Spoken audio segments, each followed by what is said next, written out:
এই ছেলে, তুমি আবার আমাকে ফলো করছো? তোমাকে না কতবার নিষেধ করেছি আমার পিছু ঘুরবে না। এক্সকিউজ মি আপু, আপনি কি আমাকে বলছেন? তো তুমি ছাড়া আমার পেছনে ঘোরার মতো লোক আছে নাকি? একমাত্র তুমিই তো বেহায়া, নির্লজ্জ। আপু, আপনার মনে হয় কোথাও ভুল হচ্ছে। আপনি যাকে ভাবছেন আমি সে নই। এই ছেলে, একদম বোকা সাজার নাটক করবে না। তুমি যে কি বেয়াদব আমার ভালো করে জানা আছে। আপনার সত্যি ভুল হচ্ছে আপু। এই ছেলে, নিজেকে বেশি চালাক ভাবো? তুমি কি ভাবছো এমন ইনোসেন্ট সাজলে আমি তোমার প্রেমে পড়ে যাব? ঈশান এতক্ষণ চুপ ছিল, কারণ সে এনাকে চিনতে পারছে না। এদিকে মেয়েটা তো রীতিমতো ঝাড়ি দিয়ে যাচ্ছে ঈশানের। এবার রাগ হলো, সে ব্যঙ্গ করে বলল, আপনি কি নিজেকে খুব সুন্দরী ভাবেন নাকি? আপনার কি মনে হয় আপনার মতো বইরা মেয়েকে আমি প্রেমে ফেলতে যাব? কি বললে তুমি? আমি বুড়ো? তোমার এত বড় সাহস আমাকে বুড়ো বলো? তো বুড়োকে বুড়ো বলছি, এতে অপরাধ কি হয়েছে শুনি? শুনেন, আপনার মতো সিনিয়র ঝগড়াটে মেয়ের প্রেমে পড়ার শখ নাই আমার। তোমার এত বড় সাহস আমাকে ঝগড়াটে বলছো? একে তো এতদিন লাভ ইউ বলে মাথা খেয়েছো, এখন আবার এমন ঢং করছো মনে হচ্ছে জীবনে কখনো দেখোই নি আমাকে। এইবার একদম ঠিক কথা বলেছেন আপনি। সত্যি জীবনে কখনো আপনাকে দেখিনি। তোমার মতো অসভ্য ছেলের কাছ থেকে মিথ্যে কথা ছাড়া আর কি আশা করা যায়? এই বলে তুলি রেগে চলে গেল। আর ঈশান হতভম্ব হয়ে দাঁড়িয়ে রইল। সব তার মাথার উপর দিয়ে গেল। একে তো চিনে না এনাকে, তার উপর কত মিথ্যা অপবাদ দিয়ে গেল। ইস, এত বড় অপবাদ নিয়ে ঈশান বাঁচবে কিভাবে? তুলি রেগে চলে গেল ওর বান্ধবীর কাছে। ওর বান্ধবী বলল, কি রে, তোকে দেখে মনে হচ্ছে মেজাজ খুব গরম। কি হয়েছে এই সাত সকালে? আরে তোকে বলেছিলাম না একটা ছেলে আমাকে খুব বিরক্ত করে।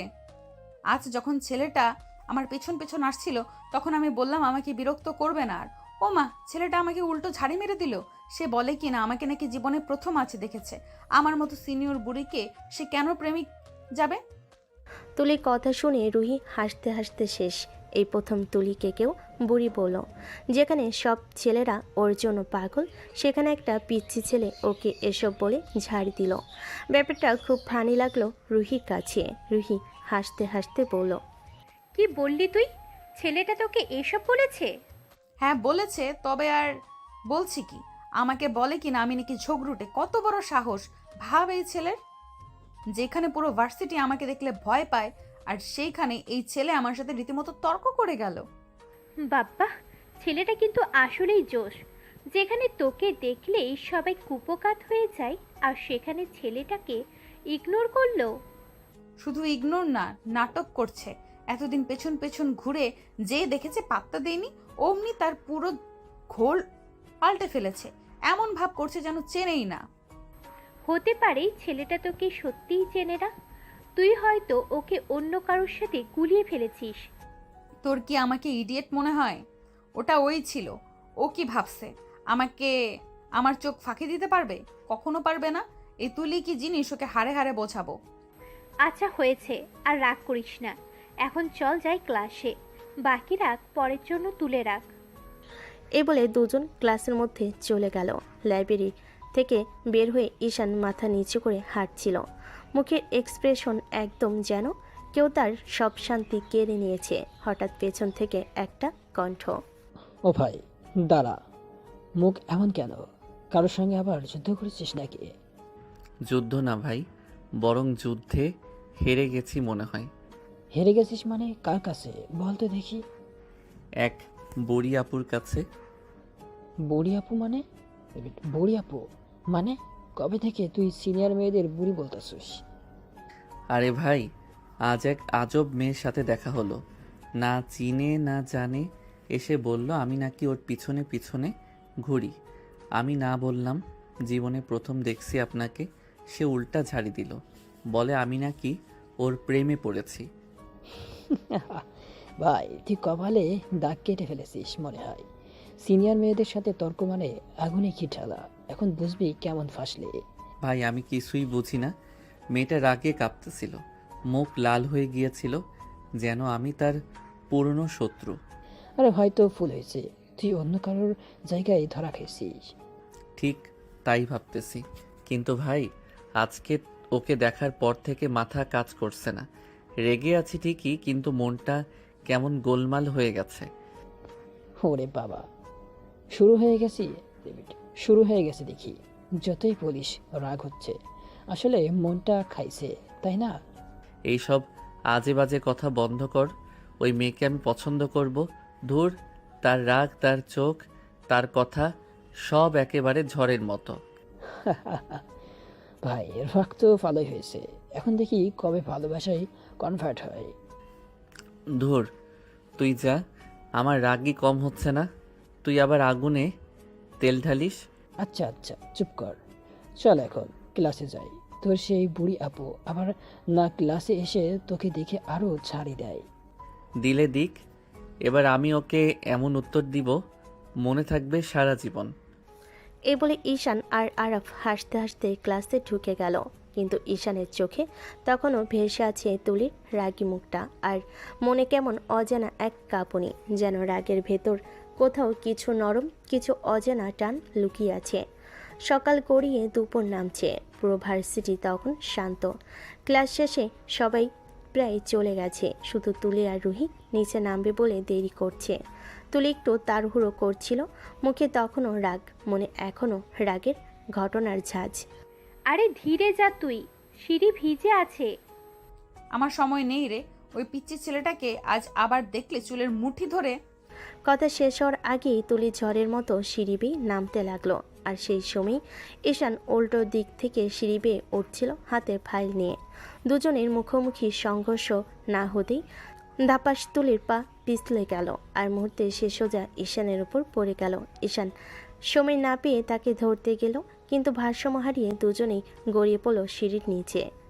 সবাই বলে দুর্ঘটনা কখনো কখনো ভাগ্যে লেখা হয়, কিন্তু এখানে দুর্ঘটনা নয়, বরং গল্পের নতুন অধ্যায়। কারণ পরের মুহূর্তে যা ঘটল তা দুজনে নিঃশ্বাস থামিয়ে দিল। তুলির ঠোঁট সরাসরি এসে ঠেকে গেল ঈশানের ঠোঁটে। দুজনেই একদম জমে গেল, সময় যেন থমকে গেল কয়েক সেকেন্ডের জন্য। ঈশানের চোখ বড় বড়, তুলির চোখ ভয় আর লজ্জায় একসাথে কাঁপছে। এক মুহূর্ত পর, এই ছেলে, তুমি আমাকে কিস করলে কেন? চুপ। কি বললেন আপু? আপনাকে কিস করতে আমার বইয়েই আছে। আপনি নিজেই সিঁড়ি থেকে হুমড়ি খেয়ে আমার গায়ের উপর পড়লেন, এখন আবার আমাকেই দোষ দিচ্ছেন। মুখ বন্ধ করো। আমার উপর পড়ার পর এখন উল্টো আমাকেই দোষ দিচ্ছ? না মানে আপনি কি ভাবেন আপনি এমন কোনো বিশ্ব সুন্দরী যে আমি আপনাকে কিস করতে যাব? আমার তো মনে হয় আপনি সুযোগ বুঝে কাজটা করে ফেললেন। কি বললে তুমি? আমি নাকি তোমাকে কিস করেছি? একদম ঠিক বলেছি। আপনি নিজেই আমার উপর পড়লেন, ঠোঁট লাগালেন, এখন আবার নাটক করছেন যেন আমি আপনার ইজ্জত লুটে নিয়েছি। তোমার এই সাহস হলো কিভাবে আমার নামে এসব ডিন অফিসে অভিযোগ করব? করুন আপু, অভিযোগ লিখবেন যেন আমি সিঁড়ি দিয়ে নামতে গিয়ে এক ছাত্রের উপর পড়লাম আর তার ঠোঁটে আমার ঠোঁট লেগে গেল। ভাবতেই মজা লাগছে কেমন রিপোর্ট হবে। তুমি একদম অসভ্য। এমন নির্লজ্জ ছেলে আমি জীবনেও দেখিনি। আর আমি এমন ঝগড়াটে আপু দেখিনি যে নিজের ভুল ঢাকতে গিয়ে অন্যকে দোষ দেয়। চুপ করো তুমি। আপনি আগে চুপ করেন আপু, না হলে আবার হুমড়ি খেয়ে আমার উপর পড়বেন। এই ছেলে, আমি তোমাকে একটাও কথা বলতে দিব না। ঠিক আছে, কিন্তু একটা কথা মনে রাখবেন, পরের বার নামার আগে ভালো করে সিঁড়ি দেখে নামবেন। আমার গায়ের উপর নামার জন্য আগে থেকে বুকিং দিতে হবে কিন্তু। আমি তোমাকে মেরে ফেলবো। আগে ধরেন আপু, ধরতে পারলে মারেন। তুলি পেছন থেকে ব্যাগ ছুঁড়ে মারল, কিন্তু ঈশান তখন হাসতে হাসতে করিডোরের শেষ প্রান্তে চলে গেছে। তুলির মুখ লাল হয়ে উঠেছে, রাগে, লজ্জায় আর একটু অজানা অস্বস্তিতে। কি হলো রে তুই? সবাই বলছে তুই নাকি সিঁড়ি থেকে পড়ে গেছিস। কিছু হয়নি রে, একটা গাধা ছেলের উপর পড়ে গিয়েছিলাম, তাতে ওর অনেক সুখ। গাধা? নাকি কেউ মনে জায়গা করে নিয়েছে, বুঝলি? চুপ, একদম মুখ বন্ধ করো। তুলি চলে গেল ঝড়ের মতো, কিন্তু মনটা যেন ঝড়ের চেয়েও বেশি অশান্ত। ঠোঁট দুটো এখনও কাঁপছে, বুকের ভেতর অদ্ভুত ধুকপুকানি। অন্যদিকে ঈশান ক্লাসের দিকে হাঁটছে, মুখে সেই একই দুষ্টু হাসি। সিনিয়র আপু, খেলা কিন্তু এখন শুরু হলো। রাত গভীর, বারান্দার পর্দা হালকা দুলছে, চাঁদের আলো জানালা পেরিয়ে তুলির মুখে পড়ছে। সে বিছানায় বসে আছে, হাতে ফোন, কিন্তু চোখ স্থির দূরে কোথাও। মনে ভেতর আজ যেন অজানা এক যুদ্ধ চলছে। 2 দিন আগেও যে ছেলেটা আমার পেছনে ঘুরে ঘুরে বলতো আই লাভ ইউ আপু, একবার তাকাও না আপু, সেই ছেলেটা আজ এমন অভিনয় করছে যেন জীবনে আমাকে চেনেই না। এতদিনের নাটক করছিলে নাকি? তুলির কণ্ঠে ঝাঁজ, কিন্তু চোখে একরাশ বিভ্রান্তি। বুকের ভেতর কেমন অচেনা কাঁপুনি। সে জানে রাগে তার শরীর গরম হয়ে উঠছে, কিন্তু তবুও ভাবনা থামছে না। না, কিছু একটা আছে। এভাবে কেউ বদলে যেতে পারে না। ওর মতলবটা অন্য কিছু। ও কি আমাকে বোকা বানাতে চায়? না, হয়তো কোনো খেলায় মেতেছে। তুলির দৃষ্টি এক মুহূর্তের জন্য জানালার বাইরে থেমে যায়। দূরে কুকুরের ডাক, হালকা বাতাসে শাড়ির আঁচল তুলে ওঠে। ঠিক তখনই মনে পদ্মায় ভেসে ওঠে সেই বিকেলের দৃশ্য, সিঁড়ির ধাপ, হোঁচট খাওয়া, তারপর সেই অপ্রত্যাশিত মুহূর্ত। ঠোঁট, ঠোঁটের সাথে ঠোঁট। মুহূর্তেই তুলির শরীর হালকা কেঁপে উঠল। তার বুকের ভেতর ধক শব্দটা যেন আরও জোরে শোনা যাচ্ছে। গাল লাল হয়ে উঠেছে, চোখে মিশে গেছে একরাশ লজ্জার রাগ। না না, এইসব ভেবে লাভ নেই। ওই ছেলেটা ইচ্ছে করেই এসব করেছে। নাটক করছে যাতে আমি দুর্বল হয়ে পড়ি। আমার সাথে লাগতে এসেছো তো, আমি তোমাকে বোঝাবোই তুলি কি জিনিস। তুলির চোখে তখন জ্বলে উঠেছে প্রতিশোধের আগুন। ঠোঁট শক্ত করে চেপে ধরল, যেন প্রতিজ্ঞা করছে আগামীকালই তার মুখের সেই হাসিটা মুছে দেবে সে। রাতটা ধীরে ধীরে নেমে এলো, কিন্তু তুলির মনে ঝড় থামল না। ঘরের আলো নিভে গেল, তবু ওর মনে চলতে থাকলো সেই একই চিন্তা। ওর চোখে ওই অবজ্ঞার দৃষ্টি আমি ভুলবো না। পরের দিন সকালটা ছিল অদ্ভুতভাবে সুন্দর। রোদে ঝিলমিল আকাশে হালকা বাতাস, পাখির ডাক, কিন্তু তুলির মুখে সকালটা তেমন সুন্দর নয় একদমই। চোখে ঝড়, মুখে আগুনের ছায়া, সারা রাতের ঘুম উড়ে গেছে, আর মাথার ভেতর ঘুরপাক খাচ্ছে শুধু সেই ছেলেটা। তুলি হাঁটতে হাঁটতে মনে মনে ভাবে, আজ দেখি কালকের পর থেকে তার সাহস কত দূর যায়। আমার সঙ্গে মজা করবে, আবার নাচেনার ভান করবে। আমি তুলি এসব সহ্য করতে পারি না। তুলি ভার্সিটি গেট পার হতেই দূরে একটা ভিড় চোখে পড়ল। কয়েকজন ছেলে হাসাহাসি করছে, কারো হাতে কফির কাপ, কেউ আবার ফোনে কিছু দেখাচ্ছে, আর মাঝখানে দাঁড়িয়ে আছে সেই পরিচিত মুখ। সে হেসে হেসে কিছু বলছে, আর রুবেল আর বাকি বন্ধুরা তাতে হাসতে হাসতে পাগল। ঈশানের চোখে তখন একরাশ প্রশান্তি, যেন জীবনের কোথাও চিন্তা নেই। হঠাৎ তুলির চোখে চোখ পড়তে সে তাকে ইগনোর করে অন্যদিকে তাকালো। তখন সেই শান্তির মধ্যে হঠাৎ তুলি প্রবেশ করলো। তাদের দিকে এগিয়ে আসছে তুলি। চোখের দৃষ্টি এমন যে দূর থেকে দেখলেও মনে হয় আগুন ছিটাচ্ছে। তোমার এত বড় সাহস হলো আমাকে ইগনোর করার? সবাই এক মুহূর্তে থেমে গেল, হাসি থেমে গেল, পরিবেশ নিস্তব্ধ। ঈশান হালকা ঘাড় ঘুরিয়ে তুলির দিকে তাকালো, তারপর আবার ধীরে মুখ ফিরিয়ে নিল, যেন ওর কথায় কোনো মূল্যই নেই।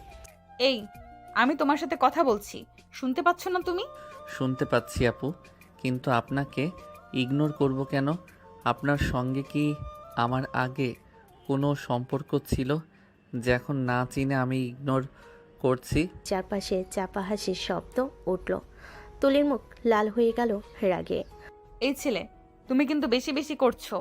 না আপু, আমি না বেশি করছি না কম করছি। আপনি নিজেই যেচে পড়ে এসেছেন এখানে। আমি তো শুধু আমার বন্ধুদের সাথে কথা বলছিলাম। যেচে পড়ে এসেছি আমি? তুমি নিজেকে কি ভাবো হ্যাঁ, যে আমি তোমার কাছে পাত্তা পেতে আমি আসবো? আপনি তো বললেন আপনাকে ইগনোর করেছি, মানে আপনি আশা করেছিলেন আমি তাকাবো, কথা বলবো, হাসবো, না করলে ইগনোর। তাহলে তো আমাকেই বলছেন আপনার গুরুত্ব কতটা। তুমি সীমা ছাড়িয়ে যাচ্ছ। আমি সীমা ছাড়াইনি আপু, বরং আপনি নিজেই সীমা ভাঙছেন। আপনার রাগের বাষ্পে পুরো ক্যাম্পাস গরম হয়ে গেল মনে হয়। রুহি দূর থেকে সবকিছু দেখছিল। সে দৌড়ে এসে তুলির হাত ধরে টানলো। তুই আবার ওর সাথে রাগ করে কেন ঝামেলা করছিস? সব ছেলেরা দেখছে। দেখুক, আমি পাত্তা দেই না।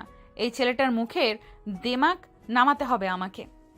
আপনি ঠিকই বলেছেন আপু, সবাই দেখছে, তাই বলছি এত রাগ করলে কিন্তু ভাববে আপনি সত্যি আমার উপর ফিদা। তুমি চুপ করো। আপনি আগে একটু ঠান্ডা হন, না হলে আবার সিঁড়ি বেয়ে নামতে গিয়ে আমার গায়ের উপর পড়বেন, তাতে আবার অভিযোগ আমার ঘাড়ে। তুলি কিছুক্ষণ স্থির হয়ে দাঁড়িয়ে রইল, মনে হচ্ছে এখনই ফেটে পড়বে, কিন্তু পরের মুহূর্তের জন্য সে ঘুরে দাঁড়িয়ে রুহিকে নিয়ে চলে গেল। চলে উঠছে, চোখে আগুনের শিকা। পেছন থেকে আর ফিস ফিস করে বলল, ভাই এখন তুই কপালে আগুন ঝেলে ফেলেছিস মনে হয়। এই মেয়ের চোখে যে রাগ দেখেছি, কাল পর্যন্ত বাঁচবে কিনা সন্দেহ। রাগের পেছনে একটা মজা আছে ভাই। যে মেয়ে রাগে কাঁপে সে একদিন ভালোবাসায়ও কাঁপে। আর দূরে দাঁড়িয়ে তুলি শুনে ফেলল সেই কথা। তার মুখে রাগ জমে গেল আরও বেশি, কিন্তু বুকের ভেতর ধকধক কেমন যেন বেঁধে গেল। তুলি আবার ফিরে আসলো। তুলির বুকের ভেতর তখন আগুন জ্বলছে। আশপাশে যারা দাঁড়িয়ে ছিল সবাই থম মেরে তাকিয়ে আছে তাদের দিকে। ঈশান একটাও কথা না বলে দাঁড়িয়ে আছে, মুখে হালকা একটা ব্যঙ্গ মিশ্রিত হাসি। ওর সব কিছু জানা, অথচ কিছুই বলছে না। তুমি এমন করে আমার সাথে আচরণ করছো কেন? আমি তোমাকে কিছু বলেছি? আমি কিছু বলিনি তো, আপনি নিজে এসে শুরু করেছেন। তুমি তুমি ঠিক আমার সাথে লাগতে এসেছো, তাই না? আপনার মতো সিনিয়র মেয়েরা তো সাধারণ ছেলেদের সাথে লাগতে যায় না, হয়তো আজ ব্যতিক্রম করলেন।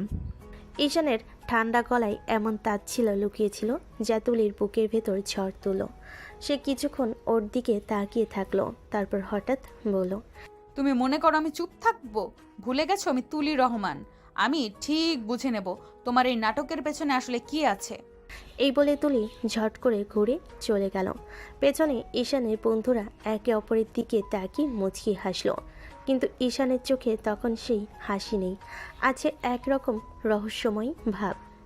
সে চুপচাপ তুলির চলে যাওয়া দেখছিল, ঠোঁটে মৃদু একটা কথা ফিসফিস করে বলল, তুমি যত রাগ করছো ততই জড়িয়ে যাচ্ছ তুলি রহমান। দুজনেই হয়তো সেটা বুঝতে পারেনি। এই অদ্ভুত রাগ, মান, অভিমান আর ঠান্ডা প্রতিশোধের ভেতরেই জন্ম নিচ্ছে এক নতুন সম্পর্কের শুরু, যেখানে রাগ মানে শুধু রাগ নয়, বরং একরাশ না বলা অনুভূতি। ক্লাসরুমে তখন দুপুরের হালকা আলো, সবাই নিজেদের মতো ব্যস্ত। কেউ নোট নিচ্ছে, কেউ হাসাহাসি করছে। তুলি জানালার পাশে বসে আছে, মুখটা কেমন যেন গম্ভীর, চোখে এখনও সেই সকালের রাগটা ভাসছে। ঠিক তখনই রুহি এসে চুপচাপ তুলির পাশে বসে পড়ে। এই তুলি, একটা কথা জিজ্ঞাসা করি? কি কথা? তুই একদিন আমাকে বলেছিলি না, রাস্তায় একটা ছেলে তোর পিছনে টিস করতে করতে যাচ্ছিল, তুই তখন ওকে সবার সামনে অপমান করেছিলি? হ্যাঁ বলেছিলাম তো। ওই যে ছেলেটা, ওই কি সেই ছেলে? তুলি মুহূর্তের জন্য চুপ হয়ে গেল, চোখে কেমন একরাশ পুরনো আগুন ফিরে এলো। তারপর নিচু কণ্ঠে বলল, হ্যাঁ রুহি, তুই ঠিকই ধরেছিস। ওই সেই ছেলে, সেই একদম বেয়াদব। রাস্তায় আমার পেছনে ঘুরতো, টিস মারতো, উল্টাপাল্টা কথা বলতো। আমি সবার সামনে ওর জুতো পেটা করেছিলাম, আর আজ সেই ছেলেটা আমার সামনে দাঁড়িয়ে বলছে সে আমাকে চেনেই না। কি? ওর এত বড় সাহস? তোকে না চেনার ভান করছে কেন? আমি তো কিছুই বুঝতে পারছি না। বুঝবি না রুহি, এরা সবাই মুখোশ পরে চলে, নিশ্চয়ই কোনো কারণ আছে। কেউ এমন করে বদলে যায় না। রুহি তাকিয়ে থাকে তুলির মুখের দিকে, যেখানে এক অদ্ভুত মিশ্র রাগ, অবিশ্বাস আর গভীর চিন্তা। তুই ভাবছিস ওর কোনো প্ল্যান আছে? অবশ্যই আছে, হয়তো ওর উদ্দেশ্য অন্য কিছু, আমার কাছ থেকে কিছু লুকাচ্ছে। কিন্তু আমি খুঁজে বের করব রুহি, আমি জানবো এই ছেলে আসলে কে। রুহি অবাক চোখে তাকিয়ে রইল তুলির দিকে, আর এই কথাগুলোতে ছিল এমন এক দৃঢ়তা যা আগে সে কখনো দেখেনি। আর তুলির চোখে তখন ঝিলিক দিচ্ছে একরাশ রহস্য। মনে হচ্ছে সে এখন শুধু রাগ নয়, এক ভয়ঙ্কর কৌতূহলে আটকে গেছে। সূর্য তখন পড়ন্ত। ভার্সিটির শেষ ক্লাস শেষ করে সবাই দল বেঁধে বের হচ্ছে, কিন্তু ঈশান আজ কেমন যেন চুপচাপ। ওর বন্ধুদের ডাকে সাড়া না দিয়ে ধীরে ধীরে ভার্সিটির গেট পেরিয়ে হাঁটতে থাকে এক একা।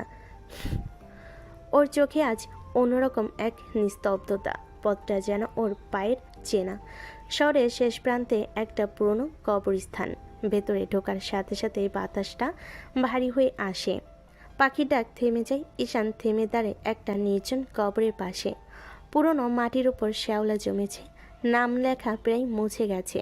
ঈশান ধীরে ধীরে বসে পড়ে মাটিতে, চোখ দুটো ভিজে যায় এক অজানা কষ্টে। তুই আমাকে ছেড়ে চলে গেলি কেন রে? তুই তো জানতিস তোকে ছাড়া আমি কিছুই না। তুই জানিস না প্রতিদিন সকালে ঘুম থেকে উঠে এখনো তোর নাম ধরে ডাকি? তুই কি একবারও ভাবিসনি আমি কিভাবে বাঁচবো তোকে ছাড়া? ঈশানের কণ্ঠটা কাঁপছে, কাঁধ কাঁপছে কান্নায়। তার দুহাত মাটির উপর, যেন সেই মাটি থেকেই সে উত্তর খুঁজছে। হালকা বাতাস বয়ে যায়, মনে হয় প্রকৃতিও ওর কষ্ট বুঝে নিঃশব্দ হয়ে গেছে। ঠিক তখনই গেটের আড়ালে দাঁড়িয়ে আছে তুলি। সকাল থেকে ও ঈশানকে ফলো করছিল, ভেবেছিল কোথায় যায় এই ছেলে, কী রহস্য লুকিয়ে রাখে। কিন্তু যা দেখলো তাতে যেন বুকটা কেমন জানি হালকা ধক করে উঠল। ও আসলে কবরস্থানে? ওর কে মারা গেছে যে এত কাঁদছে? যে ছেলেটা এত রাগী তর্কবাজ এমন শান্ত আর অসহায় হয়ে গেল কিভাবে? তুলি আবারও কিছুক্ষণ দাঁড়িয়ে রইল। ঈশানের চোখে কষ্টটা এত সত্যি ছিল যে তার রাগটা এক মুহূর্তের জন্য হারিয়ে গেল। কিন্তু তারপরে মাথা নেড়ে নিজেকে সামলে নিল। হয়তো ওর খুব কাছের কেউ, হয়তো কোনো আপনজন। কিন্তু ও এত লুকিয়ে এসেছে কেন? ওর ভেতরে আসলে কি লুকোনো আছে? তুলি আস্তে আস্তে পিছিয়ে যায়। গেটের বাইরে গিয়ে একবার পেছন ফিরে তাকায়। ঈশান তখনও কবরের পাশে বসে, দু চোখে অশ্রু জমে আছে। সূর্য পুরোপুরি ডুবে গেছে এখন। কবরস্থানের বাতাসে একটা শীতল রহস্যের গন্ধ ছড়িয়ে আছে। তুলির মনে হাজারো প্রশ্ন ঘুরপাক খাচ্ছে। ও আসলে কে? ও কাকে হারিয়েছে? আর কেন যেন ওর কান্নাটা তুলির বুকের ভেতরটা কেমন টনটন করে তুলছে। সে জানে না এই কান্নার পেছনে এমন এক গল্প আছে যা একদিন ওর নিজের জীবনটাই পাল্টে দেবে। ঈশান যখন বাড়ির গেট দিয়ে ঢুকলো, সারা রাতের ক্লান্তি আর কষ্ট তার চোখে স্পষ্ট। ঘরের ভিতরে শান্তি নেই, বুকের ভেতর ধকধক করছে আর হাত দু চোখ কেঁপে উঠছে। ঈশানের মা কিচেনের পাশ থেকে তাকিয়ে রইলেন, চোখে একটা মিশ্র অনুভূতি, দুশ্চিন্তা আর মায়া। বাবা, তুই কি আজ ওর কাছে গেছিলি? ঈশান হঠাৎ মায়ের দিকে গিয়ে জড়িয়ে ধরে, চোখ থেকে অশ্রু গড়িয়ে পড়ে, গলার বাঁধন ছিঁড়ে যায়। কেন চলে গেল মা? কেন আমার কাছে কিছুদিন থাকতে পারলো না? আমি কি পারতাম না ওর পাশে থাকতে মা? শুধু একটু, কিছুটা। মায়ের চোখ ভিজে আসে। সে ধীরে ধীরে ছেলের চুলে হাত বোলায়, শান্ত স্বরে বলে, সব কিছুই আল্লাহর নির্ধারিত বাবা। আল্লাহ হয়তো চায়নিও পৃথিবীতে থাকুক, হয়তো এমন কিছু লেখা ছিল যা ও যদি পৃথিবীতে থাকতো সেটা সম্ভব হতো না। সেই সব চিন্তা করছিস, সেটা সব ব্যর্থতা না, এইটা শুধু এক আল্লাহর পরিকল্পনা। ঈশান মার বুকের কাছে মাথা রাখে, কাঁদতে কাঁদতে চোখ মুছে। বাবা, হাত মুখ ধুয়ে নে, খেতে দি।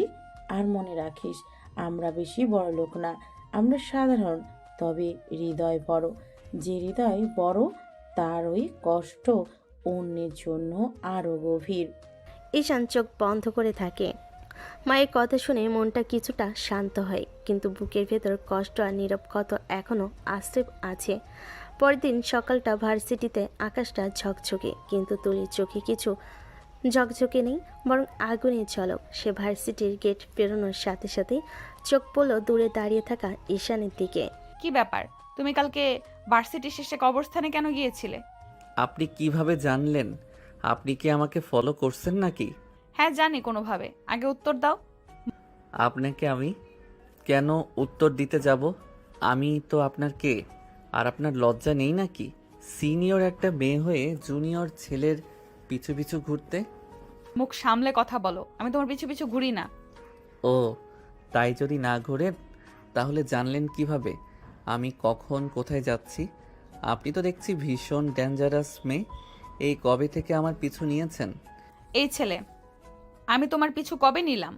এতদিন ধরে তুমি আমার পেছনে আসছো আর এখন আমার উপরে দোষ চাপাচ্ছ? ভালোই তো।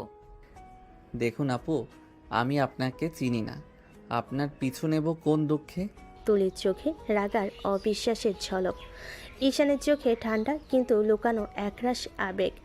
কথার মধ্যে দুজনের মধ্যে একটা অদ্ভুত চাপ তৈরি হলো। তুমি কবে বুঝবে এই তুলি কারোর পেছনে পড়ে ভিজে যায় না?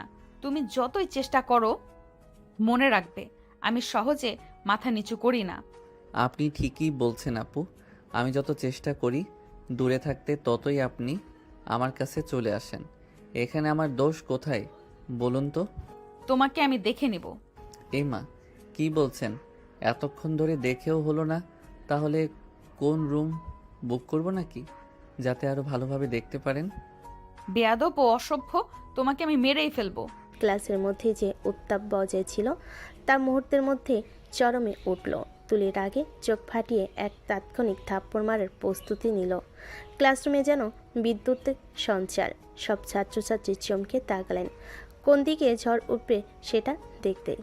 তুমি কি সাহস করে? কিন্তু ঈশান এমনিতেই যে কোনো চমক আনতেই ভালোবাসে। সে হাত ঝট করে ধরে ফেলল তুলির। শূন্যতার ভিড়ে প্রায় চিৎকার উঠল। তারপর হঠাৎ করে সে তুলির হাতের তালুতে ঠঠ করে চুমু দিল। মনে হলো যেন সময় থমকে গেল। তুলি হতবাক হয়ে গেল। মাথার উপরে রাগ মুহূর্তে ঝাপসা হয়ে লাগলো লজ্জার লাল দেখায়। আপনি আমার সাথে লাগতে আসবেন না ম্যাডাম, এতে আপনার প্রেস্টিজ পাংচার হবে।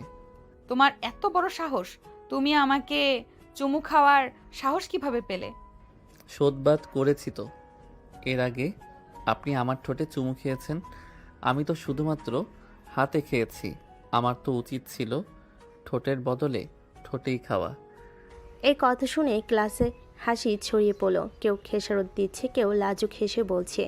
তুলি রেগে বোম হয়ে গেল। তুলি রেগে কিছু বলতে যাবে, তার আগে রুহি তাকে টান দিয়ে নিয়ে গেল। চোখ বন্ধ কর শোনো, একটু শ্বাস নে, সব ঠিক হয়ে যাবে।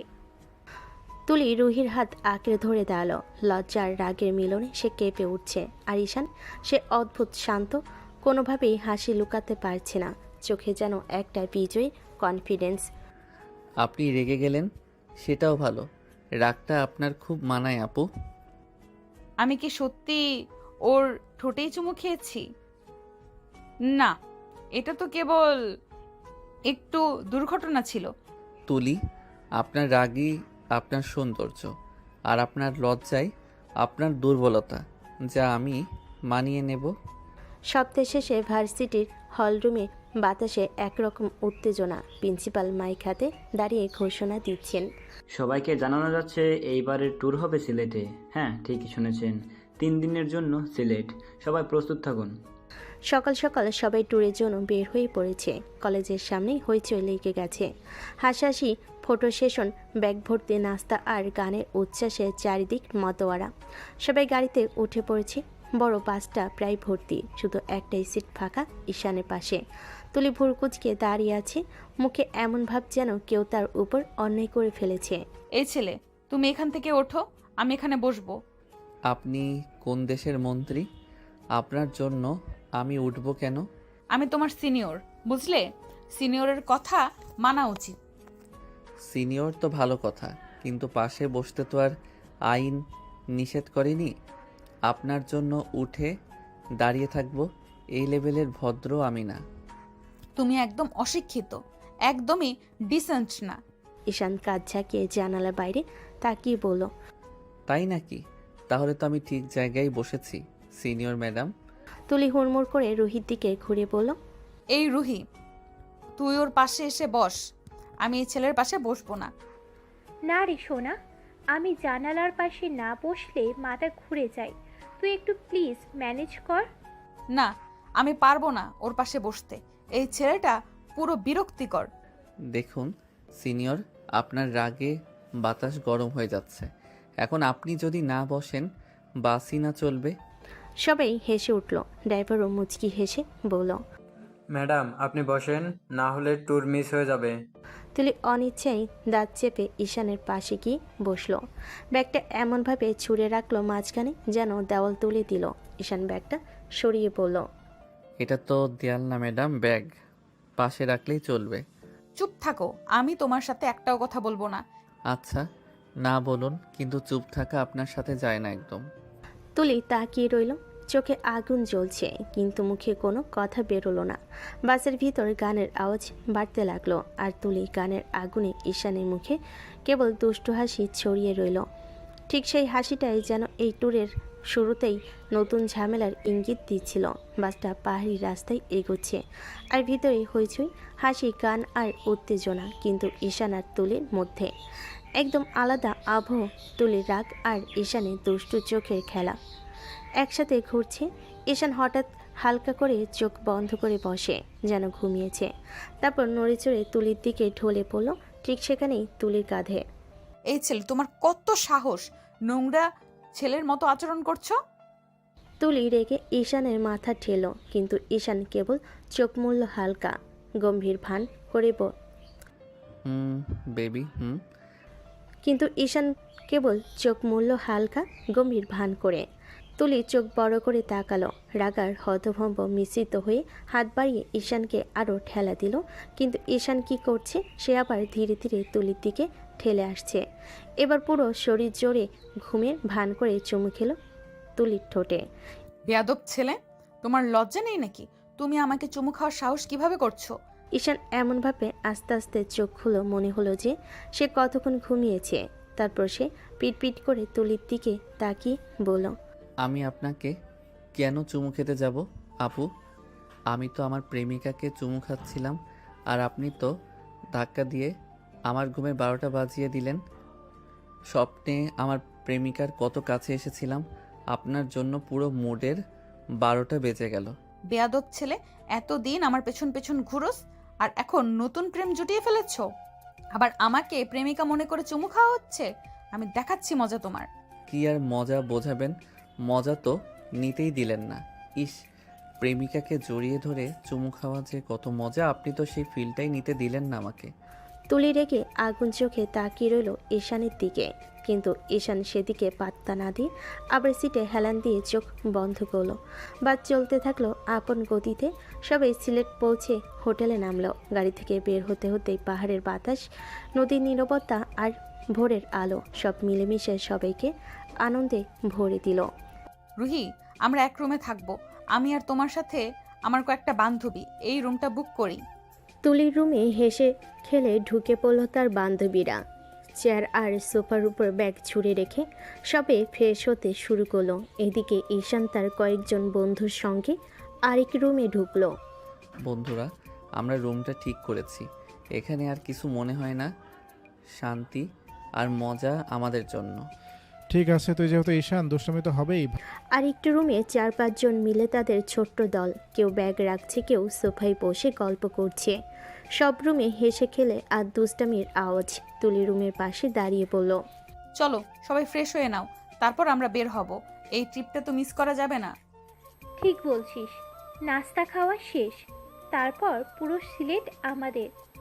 সবে ফ্রেশ হয়ে নাস্তা করলো, চা, পাউরুটি, ছোট ছোট স্যান্ডউইচ। রুমের মধ্যে হাসি, গল্প আর হালকা খুনসুটি। তুলি আর রুহি একে অপরের দিকে চোখ পাকাচ্ছে আর বান্ধবীরা একে অপরের সঙ্গে ফটো তুলছে। ঈশানের রুমেও একইভাবে দুষ্টামির আবহ। একেবারে বন্ধুরা একে অপরকে হাসাচ্ছে, ছোট ছোট রসিকতা করছে। ঈশান চোখে কৌতুক, মনি একরাশ দুষ্টামি। সকালে সবাই হোটেল রুম থেকে বের হয়ে রাস্তায় নামলো। সিলেটের তাজা পাহাড়ি হাওয়া, দূরে নদীর নীরব স্রোত আর সবুজের সমারোহ সব মিলেমিশে ভ্রমণটাকে আনন্দে ভরে দিল। সবাই হাসি খুশিতে, গল্পে আর চিত্র তোলায় ব্যস্ত। পথের ধারে ছোট ছোট দোকান, চা বাগানের সৌন্দর্য আর সাদা মেঘের আড়ালে লুকানো পাহাড় যেন পুরোটা দিনকে এক অন্যরকম আনন্দময় মুহূর্তে রূপান্তরিত করল। মেয়েরা তুলিসহ ঝর্ণার ধারে পৌঁছে গেল। জাফলংয়ের স্বচ্ছ জল আর উঁচু চূড়ার মাঝে ঝর্ণার ঢেউ, সবাই উৎসাহে ভেসে উঠল। তুলি হালকা ড্রেস পরেছিল, পানি ছুঁলে তার ড্রেস শরীরের আকার অনুযায়ী ভিজে যায়। কিছুটা ঝর্ণার পানিতে নেমে যাও শরীরের প্রতিফলন দেখতেই ঈশান হঠাৎ রেগে উঠল। আপনার কি বুদ্ধি নেই নাকি? পানিতে এমন হালকা ড্রেস পরা যায় না, আপনি জানেন না? ঈশান দ্রুত তুলিকে টেনে পাশে আনলো, নিজের শার্ট খুলে হালকা ড্রেসের উপর পরিয়ে দিল। তুলির চোখ বড় হয়ে রাগার লজ্জে মিলেমিশে উঠল। সরি, আমার খেয়াল ছিল না। এই বিষয়ে আপনার খেয়াল রাখা উচিত ছিল আপু।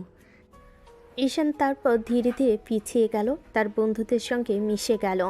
আর তুলি দাঁড়িয়ে দাঁড়িয়ে মনে মনে ভাবল, ছেলেটাকে যত খারাপ ভেবেছিলাম এতটা খারাপ না। মনে হয় সে শুধু রাগ দেখিয়েছে, কিন্তু মেয়েদের সম্মান জানে। আমার জন্য, আমার নিরাপত্তার জন্য তো সে যত্ন নিয়েছে। ঝর্ণার ধারে সমস্ত মেয়ে আনন্দে ভেসে চলল, আর তুলির চোখে ঈশানের প্রতি হালকা নতুন ধরনের শ্রদ্ধা আর কৌতুক জাগল।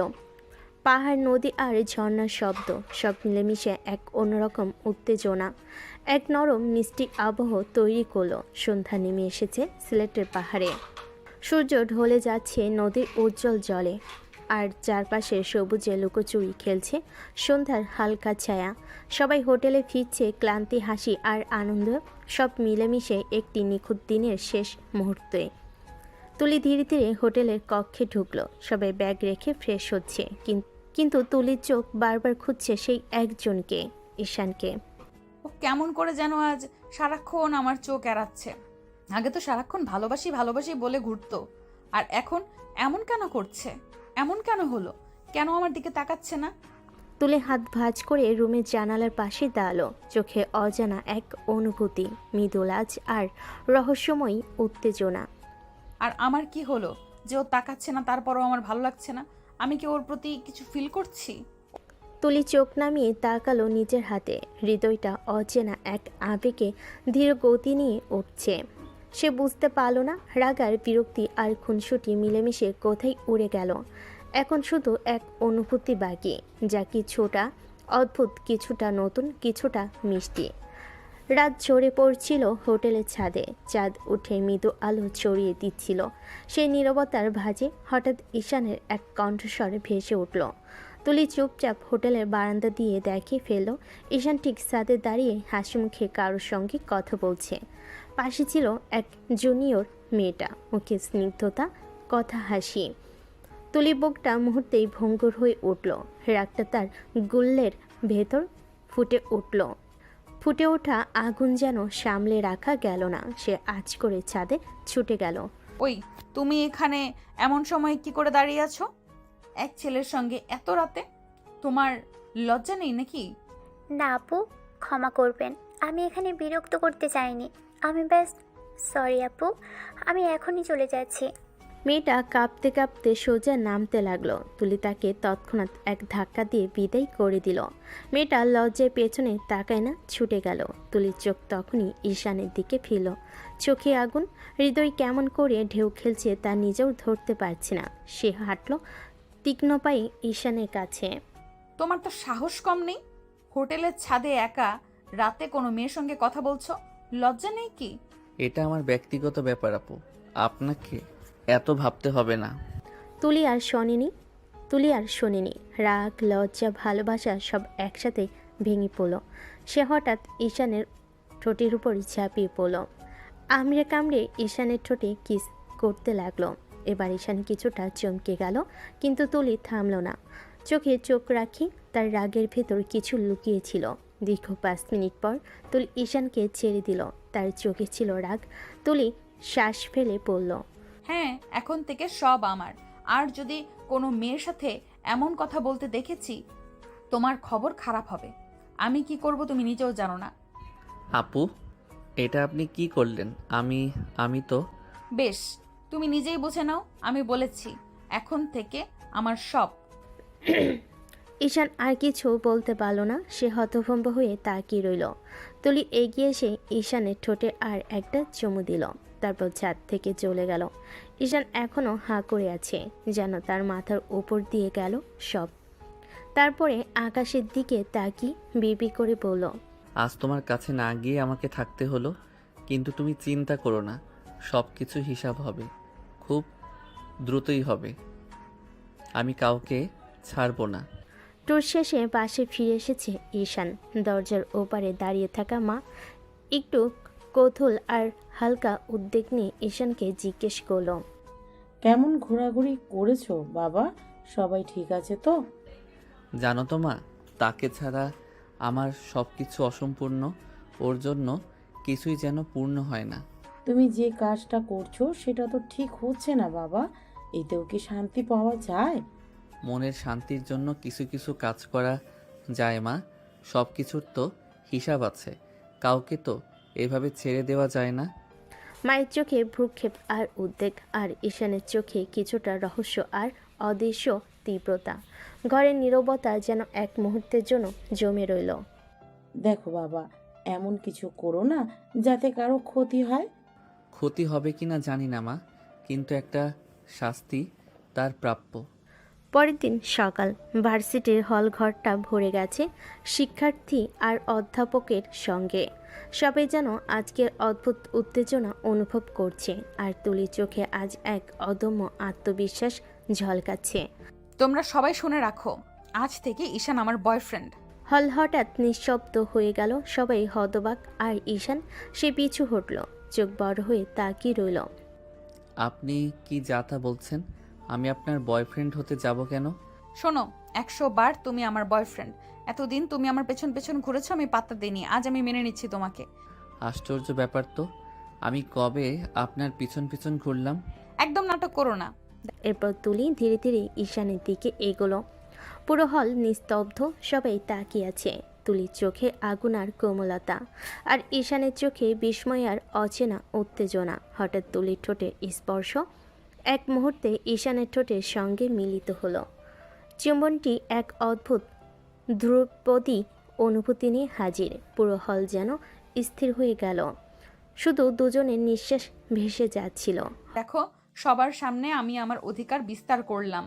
এবার কেউ তোমার চোখে চোখ তুলে তাকাতে পারবে না। আজ থেকে আমরা রিলেশনশিপে আছি। হল ভেসে উঠল আনন্দময় কণ্ঠস্বর আর চুম্বনের রোমাঞ্চের নীরবতায়। ঈশান কিছু বলতে পারল না, শুধু চোখ রাখল। মনে হলো এখন থেকে তার জীবন পুরোপুরি অন্যভাবে শুরু হয়েছে। বিকেলের নরম আলোয় ভার্সিটির ক্যান্টিনের পাশে বসে আছে তুলি আর রুহি, দুজনের হাতে ঠান্ডা কফি, কিন্তু তুলির মুখে কফির থেকে বেশি তেজ, চোখে এখনও সেই সাহসী ঝলক যা সকালে সবাইকে চমকে দিয়েছিল। রুহি একটু হেসে বলল, কি রে, তুই তো ঈশানকে একদম পছন্দ করতি না, আজ হঠাৎ কি হলো তোর? একদম ওর প্রেমে পাগল হয়ে গেলি মনে হচ্ছে। তুলি কফির কাপটা হাতে ঘুরিয়ে হালকা হেসে বলল, জানিস রে রুহি, আমি নিজেই বুঝতে পারছি না কখন কিভাবে সবকিছু বদলে গেল। ঈশানকে যতটা এড়াতে চেয়েছিলাম, ততটাই যেন ও আমার মনে ঢুকে গেল। আজকে মনে হচ্ছে আমি ওকে সত্যিই ভালোবেসে ফেলেছি। তুই ভালোবাসিস? মানে তুই তুলি রহমান, যে কারোর মুখের উপর বলে দেয় আমি তোমাকে পছন্দ করি না? রে, কিন্তু এবার আমি থেমেছি। আর তুই তো জানিস, তুলির কিছু পছন্দ হলে সে সেটা ছিনিয়ে নিতে জানে। আমি ঈশানকে ভালোবাসি রুহি। ও চাইলেও আমার কাছ থেকে আর দূরে সরে যেতে পারবে না। ও এখন আমার, পুরোটাই আমার। তুলির চোখে তখন এক অদ্ভুত দীপ্তি, ভালোবাসা, অধিকার আর একটু পাগলামির মিশেল। রুহি হালকা হাসলো, মাথা নেড়ে বলল, তুই যেটা একবার ঠিক করিস সেটা তো কেউ পাল্টাতে পারে না। ঈশানের ভাগ্যই তোকে লেখা ছিল মনে হয়। তুলি জানালার বাইরে তাকিয়ে নিঃশব্দে বলল, না রে রুহি, ঈশান শুধু আমার ভাগ্যে না, আমার হৃদয়ে লেখা। যত দূরেই যাক না কেন, আমি ওকে টেনে নিয়ে আসবো, কারণ ও ছাড়া আমার কিছুই সম্পূর্ণ না। রুহি চুপ করে রইল, শুধু দেখল তুলির মুখে ফুটে থাকা এক ভালোবাসা আর অধিকার বোধের আগুন, যে আগুনে জ্বলে যায় অহংকার আর জন্ম নেয় এক পাগল প্রেমের গল্প। লাইব্রেরির শান্ত কোণটা আজ যেন অদ্ভুতভাবে নীরব। চুপচাপ বসে বই পড়ছে ঈশান। তার চোখ বইয়ে থাকলেও মনটা যে পুরোপুরি মনোযোগী নয় সেটা বোঝা যায় তার ছন্দহীন পাতা উল্টানোই। হঠাৎ পিছন থেকে এক পরিচিত কণ্ঠ খানিকটা খুনসুটি মেশানো অথচ তেজি ভঙ্গিতে বলে উঠল, এই শুনছো? বই পড়া বন্ধ করো, চলো আমার সাথে ঘুরতে যাব। ঈশান মুখ তুলে তাকালো, একটু অবাক। ঘুরতে মানে? কোথায় যাব আমরা? যে কোনো জায়গায়, পার্কে, নদীর ধারে বা শহরের বাইরে একটু দূরে। মনটা কেমন জানি অস্থির লাগছে। আমি আপনার সাথে ঘুরতে যেতে পারবো না আপু। কেন? আপনি আমার সিনিয়র আপু, লোক দেখাতে ভালো লাগবে না যদি কেউ দেখে। তুলি মুহূর্তেই থেমে গেল, তারপর ধীরে ধীরে ঈশানের কাছে এগিয়ে এসে নিচু গলায় বলল, তুমি আবার সেই আপু আপু শুরু করছো কেন? আমি তো স্পষ্ট করে বলেছি আমরা এখন রিলেশনে আছি। আমার নাম তুলি রহমান, তোমার গার্লফ্রেন্ড, আপু নয়। ঈশান কিছু বলার আগেই তুলি একটু ঝুঁকে ঈশানের চোখের দিকে তাকিয়ে রইল। তারপর ঈশানের ঠোঁটে ঠোঁট ডুবি কিস করতে লাগলো। চোখে তীব্রতা, রাগ আর মমতার অদ্ভুত মিশেল। ভালো করে শুনে রাখো, আর একবার আমাকে আপু বললে সত্যিই রাগ করে চলে যাব আমি। তোমার কাছে আমি বোনের মতো, না বোঝো? আমি তোমাকে ভালোবাসি, বুঝেছো? তুমি না চাইলেও আমার জীবন এখন তুমি আছো, আর এটাই সত্যি, সত্যিটা মেনে নাও। ঈশান চুপ করে রইল, চোখ নামিয়ে নরম গলেই বলল, তুমি জানো আমি কখনো তোমাকে অসম্মান করতে চাই না, কিন্তু তোমার রাগে আমি হারিয়ে যাই তুলি। তুলি গভীর নিঃশ্বাস নিল। তারপর হঠাৎ ঈশানের হাতটা নিজের হাতে তুলে নিল। চোখে দুষ্টু ঝিলিক, মুখে নরম হাসি। চলো, এখন আর কোনো অজুহাত না। তোমার বই অনেক পড়া হয়েছে, এবার আমার সাথে একটু পৃথিবীটা দেখো।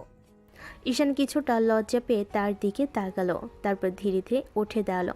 তুলির হাত শক্ত করে ধরা, যেন সে এখন আর ছাড়বে না। নদীর ধারে সোনালি আলো পড়েছে, হালকা হাওয়া দুলছে, গাছের পাতা আর পানি খেলে খেলে ঝলমল করছে। তুলির পায়ের চন্দে মিশছে নদীর ধারে নরম বালি। হাত ধরে হাঁটছে ঈশান। তুলির ঠোঁটের কোণে হালকা হাসি, চোখে কৌতূহল। দেখছো কি তুমি? শান একদম থেমে গেল, চোখে আলতো মুগ্ধতা। দেখছি দেখছি তোমাকে, তুমি আসলে অনেক সুন্দরী তুলি। বাবা, এতদিন তো আমাকে পাত্তাই দিতে চাইতেছিলে না, আজ হঠাৎ কিভাবে এত প্রশংসা? ঈশান নরম হেসে শুধু মাথা নাড়ল, কিছু বলল না। চোখে আড়ম্বরহীন সততা, হাতের স্পর্শে নদীর হাওয়া আরও মৃদু মনে হলো। দুজন ধীরে ধীরে হাঁটতে হাঁটতে ফুচকার দোকানের দিকে গেল। চলো একটু ফুচকা খাই। ঠিক আছে, তবে তুমি খাওয়ার সময়ে একটু সাবধানে, না হলে নাকের পানি চলে আসবে। আরে বাবা, তুমি তো আসলেই অনেক বেশি দুষ্ট। ঈশান শুধু হালকা হেসে হাত আরও শক্ত করলো। দুজন ফুচকা খাচ্ছে, হেসে খেলে গল্প করছে। নদীর ধারে হাওয়ার সঙ্গে মিশে গেছে তাদের হাসি আর চোখের নরম নীরবতা। তুলি আর ঈশান নদীর ধারের একটি হালকা কাঠের বেঞ্চে বসে গল্প করছে। হাওয়ার সঙ্গে তাদের হালকা হাসি মিশেছে। তুলির চোখে অদ্ভুত ঝিলিক, ঈশানের চোখে মুগ্ধতা। হঠাৎ দূর থেকে একজন ছেলের কণ্ঠ শোনা গেল। আরে ঈশান, তুই এখানে? দুজন চমকে তাকালো। ছেলেটা ধীরে ধীরে এগিয়ে এলো ঈশানের দিকে, তাকিয়ে রীতিমতো অবাক ভঙ্গিতে বলল, ঈশান, এই মেয়েটার সাথে তুই কি করছিস? তুলি চোখ বড় করে তাকালো, চুপচাপ বিস্ময় প্রকাশ করলো। এই ছেলে, তুমি কাকে এই মেয়েটা বলছো? তুমি জানো আমি কে? না, জানার কি আছে, আমরা সবাই তো ভালোভাবেই জানি। তুলি চমকে তাকিয়ে রইল। ঈশান কাঁধে হালকা হাত রেখে ছেলেটাকে থামালো। আরে ভাই, এটা আমার গার্লফ্রেন্ড। কি বললি? হ্যাঁ রে ভাই, এটাই আমার গার্লফ্রেন্ড। ছেলেটা হালকা চিৎকার করলো, কিছু বলার চেষ্টা করলো। তোর এটা করা একদম উচিত হয়নি ঈশান। এই বলে ছেলেটা রাগ নিয়ে চলে গেল। এই ছেলে আমাকে দেখে এমন করলো কেন? ওর কি আমার প্রতি রাগ আছে? আরে না, কি বলছো? ও কি কখনো তোমাকে দেখেছে নাকি? হয়তো আমার ফোনে কখনো তোমার ছবি দেখেছে, তাছাড়া কিছু না। রাতে নিস্তব্ধতায় তুলি তার বেডে বসে ফোন হাতে ধরেছে। ফোনে স্ক্রিনে ঈশানের নাম জ্বলছে। তুমি কি এখনো জেগে আছো? হ্যাঁ, আমি তো সব সময় তোমার জন্য জেগে থাকি। তুমি কেমন আছো? ভালো, তবে আজ কিছু কৌতূহল যেন থামছে না। ছেলেটা আমাকে দেখে এমন করলো কেন? ও, সেটা ভাবছিলাম, যদি তোমার চোখে চোখ রাখতাম তাহলে কত সুন্দর দেখতে পেতাম। তুলি লজ্জায় ফোনটি মুখের কাছে নিয়ে গেল। কি বলছো তুমি? আবার মিষ্টি কথা বলছো? মিষ্টি কথা নয় আপু, সত্যি বলছি। আমি তোমার হাসি, তোমার চোখ সব কিছু মনে রাখি। আমি চাই তোমার পাশে যেন আমরা একসাথে হেসে খেলে গল্প করি আর একে অপরকে অনুভব করি। তুমি জানো, এতদিন আমি ভাবতাম তুমি শুধু দুষ্টুমি করে আমার পেছনে ঘুরছো, কিন্তু আজ দেখছি তোমার কথায় সত্যি আমার জন্য কিছু অনুভূতি আছে। হ্যাঁ আপু, তুমি আমার জীবনের সবচেয়ে গুরুত্বপূর্ণ মানুষ। যখন তুমি হাসো আমার মন নরম হয়ে যায়। আমি চাই সব সময় তোমার জন্য থাকি, শুধু তোমার পাশে। আমি তোমার কথায় আছি ঈশান। তোমার জন্য আমার মনের ভেতরেও খোলা হয়েছে এমন কিছু যা শুধু তোমার জন্য। আমি জানি আপু, আর তাই আমি সব সময় চাই তোমার দিকে তাকাতে, তোমার হাত ধরতে, তোমার কথা শুনতে। আজ থেকে আমরা একে অপরের জন্য। মনের নীরবতায় তারা একে অপরের হৃদয়ের কথা শোনে। রাতের অন্ধকারেও তাদের ভালোবাসা আলো হয়ে ঝলমল করছে। এটাই সেই মুহূর্ত যখন দুজন বুঝল প্রেম মানে শুধু স্পর্শ নয়, মনে মনে অনুভব করা। সকালে ঈশানের মা রান্নাঘরে চা বসিয়েছিলেন। ঈশান ঘরে ঢুকতেই মা মৃদু কণ্ঠে বললেন, বাবা, আজ তো তার মৃত্যুবার্ষিকী। আমি ভুলিনি মা, ওকে কি আমি কখনো ভুলতে পারি? মা তার কাঁধে হাত রাখলেন, নিঃশব্দে সমর্থন জানালেন। মা, তুমি একটা কাজ করো, আজ কিছু আয়োজন করা হবে গরিব বাচ্চাদের জন্য। আমি নিজে গিয়ে তাদের খাইয়ে আসব। আর মাওলানা সহকারে আমি কবর জিয়ারত করতে যাব। ওর স্মৃতিতে কিছু শান্তি চাই। ঠিক আছে বাবা, আল্লাহ তোর চেষ্টার জন্য তৃপ্তি দিক। দুপুরের আলোতে ঈশান বের হয়। কবরস্থানে পৌঁছে সে ধীরে ধীরে মাটির ওপর বসে, হাত দিয়ে মাটিকে স্পর্শ করল। তুই আমাকে ছেড়ে চলে গেলে, কিন্তু আমি তোর স্মৃতি নিয়ে বাঁচছি।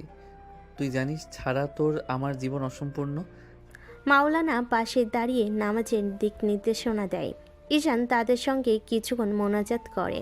চোখে অশ্রু ধরে রাখতে পারছে না।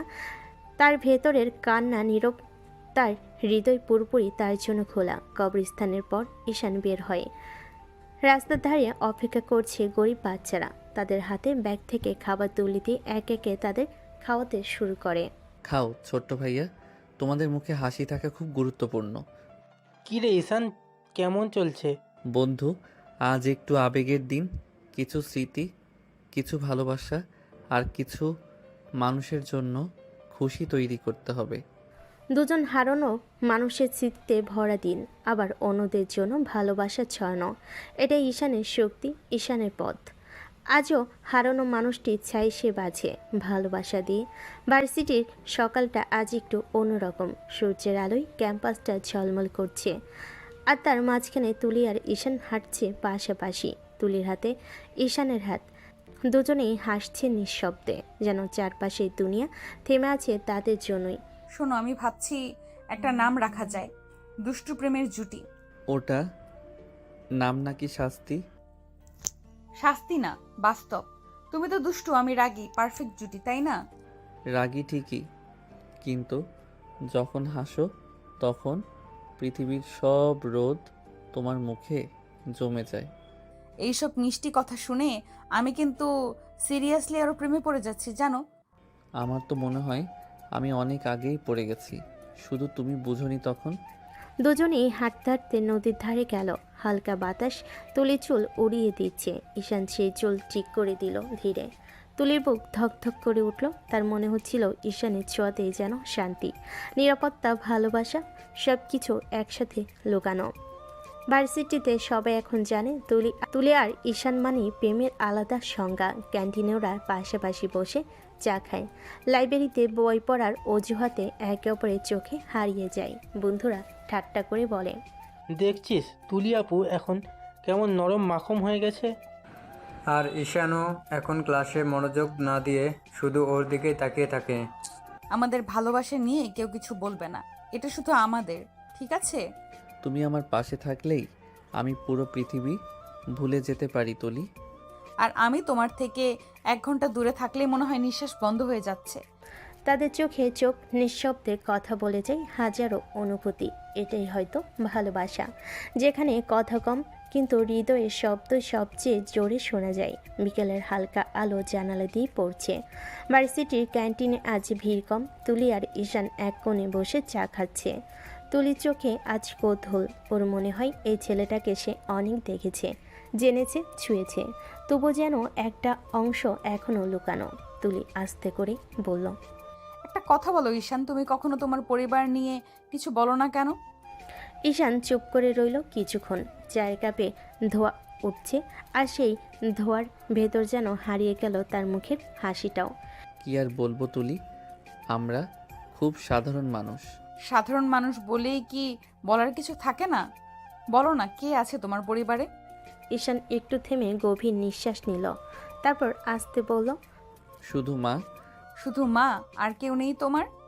বাবা ছোটবেলাতেই মারা গেছে, আর এক ভাই ছিল, সেও 1 বছর আগে মারা গেছে। তুলি হঠাৎ স্তব্ধ হয়ে গেল। চায়ের কাপে হাত রেখে তাকিয়ে রইল ঈশানের মুখের দিকে। কিভাবে মারা গেল ও? ঈশান কিছুক্ষণ চুপ করে রইল। তার চোখে এখন এক দৃষ্টি যা তুলি আগে কখনো দেখনি। দুঃখের, কিন্তু সেই দুঃখের আড়ালে লুকানো একটা ভয়ঙ্কর গোপন কিছু। আচ্ছা, বাদ দাও সেসব কথা। পুরনো কিছু স্মৃতি আছে যা মনে করলেই বুকটা ভার হয়ে যায়। তোমার পরিবারে কে কে আছেন? তুলি থেমে গেল কিছুক্ষণ, তারপর আস্তে বলল, আমাদের 3 জন, মা, আমি আর ছোট ভাই রুহান। বাবা বাইরে থাকেন, মাঝে মাঝে আসেন। ছোট ভাইটা অনেক দুষ্টু, তোমার মতো। ঈশান একটু হাসলো, কিন্তু সেই হাসিতে কোনো উচ্ছ্বাস নেই। তুলি বুঝতে পারল ওর হাসিটা কেমন যেন জোর করে তোলা। ঈশান, তুমি ঠিক আছো তো? তোমার চোখে এমন কেমন লাগে, যেন কিছু লুকাও সব সময়। ঈশান তাড়াতাড়ি মুখ ফিরিয়ে নিল। চায়ের কাপে আবার এক চুমুক দিল। তার কণ্ঠটা একদম নিচু, প্রায় ফিসফিসের মতো। সবাই কিছু না কিছু লুকিয়ে রাখে তুলি। কিছু গল্প আছে যেগুলো বললে সব কিছু বদলে যায়। আমি চাই না বদলাতে। তুলি চুপ করে তাকিয়ে রইল ওর দিকে। ওর চোখে মায়া, ভরসা, ভালোবাসা সব একসাথে জমে আছে। তুমি না বললেও হবে ঈশান, কিন্তু মনে রেখো আমি আছি তোমার পাশে। যে কষ্ট বলার মতো না, সেই কষ্ট আমি শুনতে পারবো। ঈশান একটু হেসে তাকালো ওর দিকে, তবে সেই হাসির পেছনে লুকিয়েছিল ভয়, রাগ আর একটা গভীর রহস্য। তুমি আমার জীবনে অনেক কিছু বদলে দিচ্ছ তুলি। শুধু ভয় পাই আর কিছু যেন না বদলায়। মানে? কিছু না, বাজে কথা বললাম। চলো একটু হাঁটি নদীর ধারে। তুমি না থাকলে মাথাটা কেমন গরম হয়ে যায়।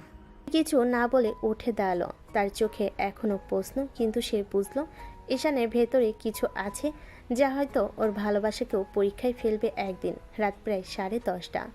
বাইরে হালকা বৃষ্টি পড়ছে, জানালার কাছে টুপটুপ শব্দ।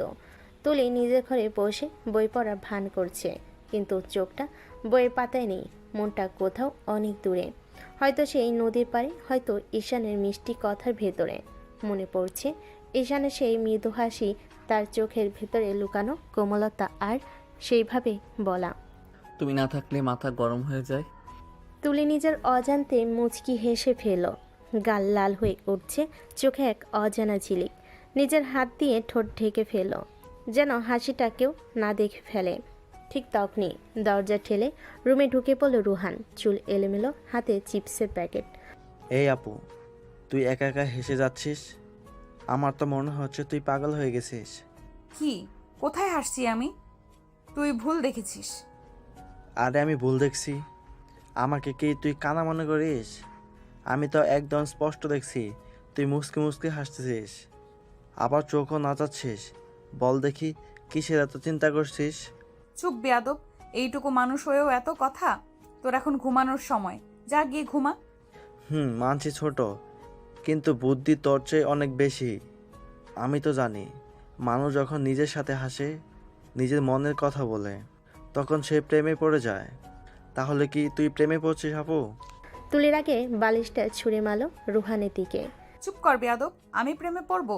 তুই কি সত্যিই দেখছিস নাকি? স্বপ্ন আমি দেখি না আপু, বাস্তব দেখি। আর আমি কিন্তু তোর মুখের সেই লজ্জা স্পষ্ট দেখছি। এভাবে কেউ হাসে না যদি মনে কিছু না থাকে। চুপ কর রুহান, না হলে তোর মোবাইলের পাসওয়ার্ড পাল্টে দেব। ঠিক আছে ঠিক আছে, বেশি রেগে যাচ্ছিস কেন? তবু বলে রাখি আপু, তুই যদি প্রেমে পড়ে থাকিস, আমি কিন্তু জানবো। আমি ছোট বটে, কিন্তু চালাকি আমার ডিএনএতেই আছে। এই বলে রুহান হেসে দৌড়ে বেরিয়ে গেল রুম থেকে। তুলি কিছুক্ষণ দাঁড়িয়ে রইল দরজার দিকে তাকিয়ে, তারপর আস্তে করে নিজের ঠোঁটে হাত রাখলো। আবারও সেই মুচকি হাসিটা ফিরল মুখে। প্রেমে তো পড়েছি সত্যি ঈশান, কে না দেখলে এমন লাগে কেন? জানালার বাইরে বৃষ্টি থেমে গেছে, আকাশে পূর্ণ চাঁদ, আর তুলির মুখে নিঃশব্দে জ্বলে উঠল এক রোমান্টিক আলো। রাত তখন প্রায় 12টা ছুঁই ছুঁই। বাইরে হালকা ঠান্ডা হাওয়া বইছে। জানালার পাশে বসে তুলি ফোনটা হাতে নিয়ে তাকিয়ে আছে স্ক্রিনের দিকে। ঠিক তখনই মেসেজ ভেসে এলো তুলির ঠোঁট। কি করো জান? বসে আছি, তোমার কথাই ভাবছিলাম। আমার কথাই ভাবছিলে? এত রাতে ঘুমাওনি কেন? ঘুম আসে না, শুধু তোমার কথাই মাথায় ঘুরছে বারবার। আমারও তাই জান, তোমার ছাড়া যেন কিছুই ভালো লাগে না। তুলি ঠোঁটে হাসি ফুটে উঠল, তারপর আস্তে বলল, তুমি একবারও ভাবো না আমি তোমাকে কত মিস করি? ভাবি যান, কিন্তু মন চায় সামনে বসে তোমার চোখের দিকে তাকিয়ে বলি আমি তোমায় খুব ভালোবাসি। তুলি ফোনটা বুকের কাছে চেপে ধরল, তার চোখের কোণে হালকা জল জমল, ভালোবাসার পরশে ভেজা হাসি। তুমি জানো আমি ভাবতাম ভালোবাসা এত কোমল হয় না, কিন্তু তোমার সাথে থাকলে মনে হয় পৃথিবীটাই মিষ্টি হয়ে গেছে। আমারও তাই জান, তোমার হাসিটা দেখলেই মন শান্ত হয়ে যায়। কেমন যেন মনে হয় যত কষ্ট আছে সব তোমার এক চাহনিতেই হারিয়ে যাবে। তারা দীর্ঘক্ষণ কথা বলল হেসে, অভিমান করে, আবার মিষ্টি মিষ্টি জান বলে ডেকে। রাত অনেকটা গড়ালো। ঈশান বলল, জান, আকাশে চাঁদটা দেখেছো? আজ যেন আমাদের মতোই হাসছে। তুলি জানালার দিকে তাকিয়ে বলল, ও চারটা আমাদের সাক্ষী থাকবে। আজ থেকে যতদিন আমরা থাকবো ঠিক ততদিন। হালকা বাতাসে তুলির চুল উড়ল, আর ফোনের ওপাশে নরম কণ্ঠে ঈশান বলল, ঘুমাও এখন যান, স্বপ্নে দেখা হবে। আমার প্রিয় মেয়ে তুমি। স্বপ্নে আসো, কিন্তু দেরি করো না। তারপর ফোনটা কানে চেপে রেখে চুপচাপ চোখ বন্ধ করলো তুলি। বাতাস মিশে গেল তার মিষ্টি কণ্ঠস্বর। ভালোবাসি তোমায় ঈশান। বাতাসে মিশে গেল তার মিষ্টি কণ্ঠস্বর। রাত প্রায় 2টো পেরিয়ে গেছে। চারিদিক নিস্তব্ধ, শুধু জানালার পর্দায় হালকা বাতাস দোল খাচ্ছে। তুলি ঘরটা আদৌ অন্ধকার, চাঁদের আলো এসে পড়ছে তার মুখে। নিঃশব্দে সে ঘুমিয়ে আছে, মুখে এক চিলতে হাসি, যেন কোনো মিষ্টি স্বপ্নে হারিয়ে গেছে। হঠাৎ দরজাটা আস্তে করে খুলে গেল। নিঃশব্দ পায়ে ঈশান ঘরে ঢুকলো, চোখে একরাশ ভালোবাসা, ঠোঁটে অল্প হাসি। তুলির দিকে তাকিয়ে ফিসফিস করে বলল, ঘুমাচ্ছে তোমার জান? তুলির ঘুম ভাঙেনি, সে একটু নড়ে চড়ে পাশ ফিরে শুলো। ঈশান এগিয়ে এসে খুব আস্তে করে তার পাশে শুয়ে পড়ল। হাতটা তুলির কোমরের উপর রাখতেই তুলির স্বপ্নে ঘরে মৃদু কাঁপল। তারপর এক মুহূর্তে যেন মনে করলো এত তার স্বপ্নের ঈশান, তাই সে আরও কাছে টেনে নিল। নিঃশব্দে ঈশানের বুকে মুখ গুজিয়ে দিল। একটু পরে ঘুমের ঘরে তার ঠোঁট ছুঁয়ে গেল ঈশানের ঠোঁটে। দুজনের নিঃশ্বাস এক হয়ে গেল। ঈশান থমকে গেল এক মুহূর্ত, তারপর আস্তে করে বলল, জান, আমি সত্যি এসেছি। তুলি হঠাৎ চোখ খুলে ফেলল। ঘুম ভাঙ্গার পর মুহূর্তে তার চোখ বড় হয়ে গেল। ঈশান, তুমি সত্যি এসেছো? কখন এসেছো? এই তো কিছুক্ষণ আগে। তোমাকে না দেখে থাকতে পারছিলাম না।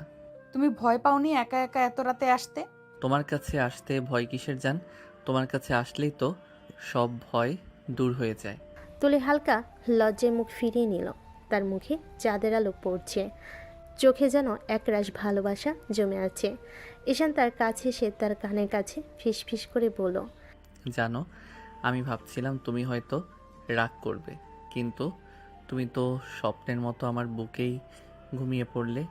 আমি তো ভেবেছিলাম তুমি স্বপ্নে এসেছো, কিন্তু এখন মনে হচ্ছে আমার স্বপ্নই বাস্তব হয়ে গেছে। ঈশান তার কপালে চুমু খেয়ে বলল, তুমি থাকলে পৃথিবীটাই অন্যরকম লাগে তুলি। তুলির মুখে একরাশ লজ্জা, তবুও তার চোখের চাহনি বলছিল সে এই মুহূর্তের ভেতর হারিয়ে যেতে চায়। ঈশান আস্তে আস্তে তুলির কাছে গিয়ে ওর কানে কাছে মুখ নিয়ে বলবে, তোমাকে খুব হট লাগছে জান। কি বলছো এসব ঈশান? জান, সত্যি বলছি। গেঞ্জি প্লাজোতে তোমাকে সুন্দর লাগছে। মনে হচ্ছে তোমাকে অনেক আদর করি। কি বলছো ঈশান এইসব? আমাদের তো বিয়ে হয়নি, আর বিয়ে ছাড়া এইসব অবৈধ। ঈশান আস্তে আস্তে তুলির কাছে গিয়ে ওর কানে কাছে মুখ নিয়ে বলবে। ঈশান আর তুলি কোনো কথা শুনে না, তুলির ঠোঁটে ঠোঁট ডুবিয়ে দিল। চমকে উঠে বিছানায় পড়ে গেল ঈশান, পড়ল তুলির গায়ের উপর। দুজনের শরীর হালকা কেঁপে উঠল। ঈশান পাগলের মতো কিস করে যাচ্ছে তুলিকে। তুলি ঈশানকে থামানোর চেষ্টা করছে, কিন্তু কিছুতেই পারছে না। ঈশান এক এক করে তুলি সারা শরীরে চুমু দিতে লাগলো।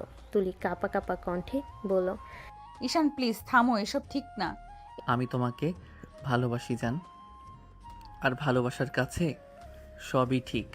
এই বলে ঈশান তুলির ঠোঁট আবারও আঁকড়ে ধরল। তুলি চেয়েও কিছু করতে পারল না। ঈশান আস্তে আস্তে ডুবে যেতে থাকলো তুলির ভালোবাসায়। রাত অনেক গভীর। ঈশান তুলিকে বুকে জড়িয়ে রেখেছে। তুলি বলল, এটা তুমি কিভাবে করলে ঈশান? লোকে জানলে কি বলবে? কেউ কিছু জানবে না জান, আমরা তো একে অপরকে ভালোবাসি। একজন আরেকজনকে বিয়ে করব, তাহলে এত ভয় পাচ্ছ কেন তুমি? জানি না ঈশান, কিন্তু ভয় লাগছে আমার। ঈশান তুলিকে একটু শক্ত করে জড়িয়ে ধরল, তারপর ঠোঁটে জোরে করে একটা চুমু খেয়ে বলল, ভয় পেও না, আমি আছি তো। তোমাকে সকল বিপদ থেকে আগে রাখবো আমি। আমি জানি জান, তুমি আমাকে আগলে রাখবে। এই জন্যই তো আমি তোমাকে এত ভালোবাসি। ঈশান তুলিকে আবার জড়িয়ে ধরল। আস্তে আস্তে তুলি ঠোঁটে আবার ঠোঁট ডুবিয়ে দিল, তারপর আবার ভালোবাসার রাজ্যে হারিয়ে গেল। কয়েক সপ্তাহ হলো তুলি যেন আগের মতো হাসে না, চোখের নিচে হালকা কালচে দাগ, সারাক্ষণ চিন্তিত মুখ, ফোনটা হাতে নিয়ে বারবার স্ক্রিনের দিকে তাকায়। ঈশানের নামটা দেখা যায় না কোথাও। একসময় যে ছেলেটা দিনের শুরু থেকে রাত পর্যন্ত একটানা তুলির সঙ্গে কথা বলতো, এখন সেই ছেলেটাই অজানা অজুহাতে দূরে সরে যাচ্ছে। তুলির বুকের ভেতরটা কেমন যেন হাহাকার করে ওঠে প্রতিদিন। কেন এমন করছে ঈশান? আমি কি কিছু ভুল করেছি? এই প্রশ্নগুলো যেন মাথার ভেতর ঝড় তোলে বারবার। সেদিন বিকেলে ভার্সিটির ক্যাম্পাসে হালকা বাতাসে বইছিল, সবাই গ্রুপে বসে গল্প করছিল। তুলি একটু দূরে বেঞ্চে বসে ফোনে তাকিয়েছিল, কিন্তু মনটা অন্য কোথাও। হঠাৎ দূর থেকে ঈশানকে দেখতে পেল। ওর মুখে একদম সেই হাসিটা নেই যা তুলি ভালোবাসে। তুলি উঠে দাঁড়ালো, ধীরে ধীরে এগিয়ে গেল ওর দিকে। ঈশান, ওহ তুলি, কেমন আছো? তুমি তো আজকাল দেখা দাও না, ফোন ধরো না, এমনকি মেসেজের রিপ্লাই দিতেও দেরি করো। কি হয়েছে বলো তো? আমাকে ইগনোর করছো কেন? ঈশান একটা ছোট্ট নিঃশ্বাস ফেল, কপালের চুলে হাত চালিয়ে বলল, তুমি ভুল বুঝছো রে, আমি একটু ব্যস্ত আছি এই কদিন, কিছু প্রজেক্ট, কিছু কাজ। না ঈশান, আমি ভুল বুঝছি না। আমি তোমার চোখে সেই আগের আলোটা পাই না, তোমার কথায় আগের উষ্ণতা নেই। তুমি আগের মতো আমার সঙ্গে সময় কাটাও না, হাসো না, কথা বলো না। তুমি বদলে গেছো। ঈশান একটু চুপ করে রইল, তারপর ঠান্ডা গলায় বলল, সব সময় তো একরকম থাকা যায় না তুলি, কিছু সময় নিজের মতো থাকতে হয়। তুলির বুকটা হঠাৎ ভারী হয়ে গেল, চোখে পানি চলে এলো। নিজের মতো থাকলে আমায় ভুলে যেও না ঈশান। আমি কিন্তু তোমার মতো না, আমি পারি না তোমাকে ছাড়া থাকতে। ঈশান তাকিয়ে রইল তার দিকে, কিন্তু কোনো উত্তর দিল না, শুধু বলল, আমি পরে কথা বলবো, একটু কাজ আছে। তুলি কিছু বলতে চেয়েও থেমে গেল, চোখের কোণ বেয়ে নেমে এলো অশ্রু। সেই রাতে তুলি ফোনের স্ক্রিনে তাকিয়েছিল অনেকক্ষণ। অনলাইন দেখলো, ঈশানের রিপ্লাই নেই। সে লিখল, ঈশান, তুমি কি সত্যিই আমার থেকে দূরে চলে যাচ্ছ? একটু পরেই দেখলো সিন, কিন্তু কোনো রিপ্লাই নেই। তুলির চোখ ভিজে গেল, সে ফোনটা বুকে চেপে চুপচাপ ফিসফিস করে বলল, তুমি জানো না ঈশান, তোমার একটুখানি সময় না পেলে আমি কেমন শূন্য হয়ে যাই। তারপর সে বারান্দায় গিয়ে দাঁড়ালো, চাঁদের আলোয় ভিজে থাকা আকাশের দিকে তাকিয়ে বলল, তুমি যদি সত্যি ব্যস্ত থাকো, অন্তত একবার বলো তুমি এখনো আমাকে আগের মতো ভালোবাসো। আমি শুধু সেটাই শুনতে চাই। বাতাস কেমন হালকা শব্দ তুলল, যেন সান্ত্বনা দিতে চাই, কিন্তু তুলির বুকের ভেতরটা তখন নিঃশেষ হয়ে যাচ্ছে ধীরে ধীরে। পরদিন সকালে ঈশান ভার্সিটিতে আসলো, তুলির দিকে তাকানি। তুলি শুধু তাকিয়েছিল দূর থেকে, একটা মানুষকে ধীরে ধীরে দূরে চলে যেতে দেখা। তার চেয়ে কষ্টে কিছু হয় না হয়তো। বেশ কিছুদিন ধরে তুলির শরীরটা কেমন যেন দুর্বল লাগছিল, মাথা ঘুরে যাওয়া, বমি বমি ভাব, খাবার মুখে না রোচা। প্রথমে ভেবেছিল হয়তো ঘুম ঠিকমতো না হওয়ার জন্য, কিন্তু আজ সকালে আয়নার সামনে দাঁড়িয়ে নিজের মুখটা দেখে ওর বুকটা ধক করে উঠল। মুখ ফ্যাকাশে, চোখের নিচে কালচে ছাপ, কেমন যেন বদলে গেছে নিজেকে মনে হলো। সেদিনই চুপি চুপি একা গেল কাছের ক্লিনিকে। টেস্ট রিপোর্ট হাতে পেয়ে তার শরীরটা কেঁপে উঠল। রিপোর্টের পাতায় লেখা প্রেগনেন্সি পজিটিভ। তুলি মনে হলো চারিদিকের বাতাস হঠাৎ ভারী হয়ে গেছে, চোখের সামনে অন্ধকার নেমে এলো। ওর হাত কাঁপতে লাগলো, বুকের ভেতরটা ঝড়ের মতো ধকধক করছিল। না না, এটা সত্যি না, এটা হতে পারে না। চোখে পানি আর আটকাতে পারল না তুলি। মুহূর্তেই ওর মনে পড়ল ঈশানের মুখটা, যে ছেলেটার জন্য এতটা বিশ্বাস, এতটা ভালোবাসা। সে এখন কোথায়? ওর কণ্ঠ কাঁপতে কাঁপতে ফোনটা কানে তুলল। ঈশান, বলো জান। আমার তোমার সঙ্গে খুব দরকারি কথা আছে, প্লিজ এখনই দেখা করো। কেন, কি হয়েছে? প্লিজ জিজ্ঞাসা করো না, শুধু দোয়া করো, নদীর পাড়ে আসো। ওপাশে কিছুক্ষণের নীরবতা, তারপর ঈশানের কণ্ঠ ঠান্ডা সুরে ভেসে এলো। আচ্ছা ঠিক আছে, আসছি। বিকেলের হালকা রোদে নদীর পানি চিকচিক করছিল। তুলি একা দাঁড়িয়ে দুহাত অন্যার কোণা শক্ত করে চেপে রেখেছে। দূর থেকে ঈশানকে আসতে দেখে তার চোখ ভিজে উঠল। ও কিছু না ভেবে দৌড় গিয়ে ঈশানকে জড়িয়ে ধরল। কাঁপা কণ্ঠে বলল, কি হয়েছে, কাঁদছো কেন? তুলি থরথর হাতে রিপোর্টটা এগিয়ে দিল। ঈশান, আমি প্রেগনেন্ট ঈশান। কিছুক্ষণের জন্য চারপাশে যেন নিস্তব্ধতা নেমে এলো। ঈশানের মুখে ধীরে ধীরে একরকম বাঁকা হাসি ফুটে উঠল। তুলি অবাক হয়ে তার মুখের দিকে তাকিয়ে রইল। তুমি হাসছো কেন ঈশান? আমি এমন একটা খবর দিলাম আর তুমি... তাহলে আমি কি করব এখন? মানে তুমি কি করবে? মানে তুমি আমাকে এখন বিয়ে করবে, তাই না? না হলে আমি সমাজে মুখ দেখাবো কিভাবে? আমি তো চাই তুমি সমাজে মুখ দেখাতে না পারো। কি বলছো তুমি ঈশান? এটা কেমন কথা? ঠিকই বলছি তুলি। তুমি ভেবেছিলে আমি তোমার প্রেমে পাগল। না তুলি, আমি শুধু একটা প্রতিশোধ নিচ্ছিলাম। প্রতিশোধ? কিসের প্রতিশোধ? তোমার জন্য আমার ভাই পরিবারের কাছ থেকে আজ অনেক দূরে। তোমার জন্য আমার ভাই সুইসাইড করেছে, তাই আমি তোমার থেকে প্রতিশোধ নিয়েছি। না, এটা মিথ্যে। তুমি এমন হতে পারো না ঈশান। তুমি ভেবেছিলে আমি ভালোবাসি তোমাকে, কিন্তু না, আমি শুধু তোমার চোখের জল দেখতে চেয়েছিলাম। তুলির পা কাঁপতে লাগলো। ওর চোখের পানি মাটিতে পড়ল। মুখে শুধু একটাই কথা, তুমি আমার সঙ্গে এটা করলে ঈশান? যেমন কষ্টে আমার মা বেঁচে আছে আজও, তেমন কষ্টে তুই বাঁচবি তুলি, সেটাই আমার প্রতিশোধ। তুমি তোমার ভাইয়ের মৃত্যুর জন্য আমাকে কেন দোষ দিচ্ছ ঈশান? আমি কি করেছি? সব তো তুই করেছিস। আমি আর নিশান ছিলাম যমজ। আমার ভাই তোকে ভালোবাসতো, পিছন পিছন ঘুরতো। আর তুই কি করতি?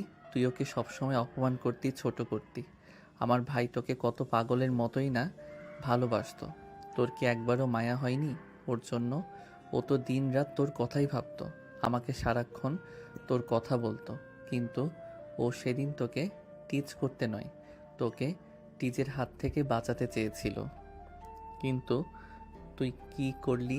তুই ভুল বুঝে সবার সামনে ওকে জুতাপিটা করলি। আমার ভাই এত বড় কষ্ট, লজ্জা, অপমান আর নিতে পারিনি। ও সেদিন বাড়িতে এসে সুইসাইড করে। আমিও মনে মনে প্রতিজ্ঞা করি, কিসের এত দেমাগ তোর? তোর সব দেমাগ অহংকার আমি মাটিতে গুড়িয়ে দিব। আজ আমি সফল, আমি পেরেছি তোকে ভেঙে দিতে। তুলি এতক্ষণ নিস্তব্ধ হয়ে শুনছিল সব কিছু। ও ভাবতে পারেনি যে ঈশান নিশানের ভাই। ও তো দুজনকে একই মনে করেছিল।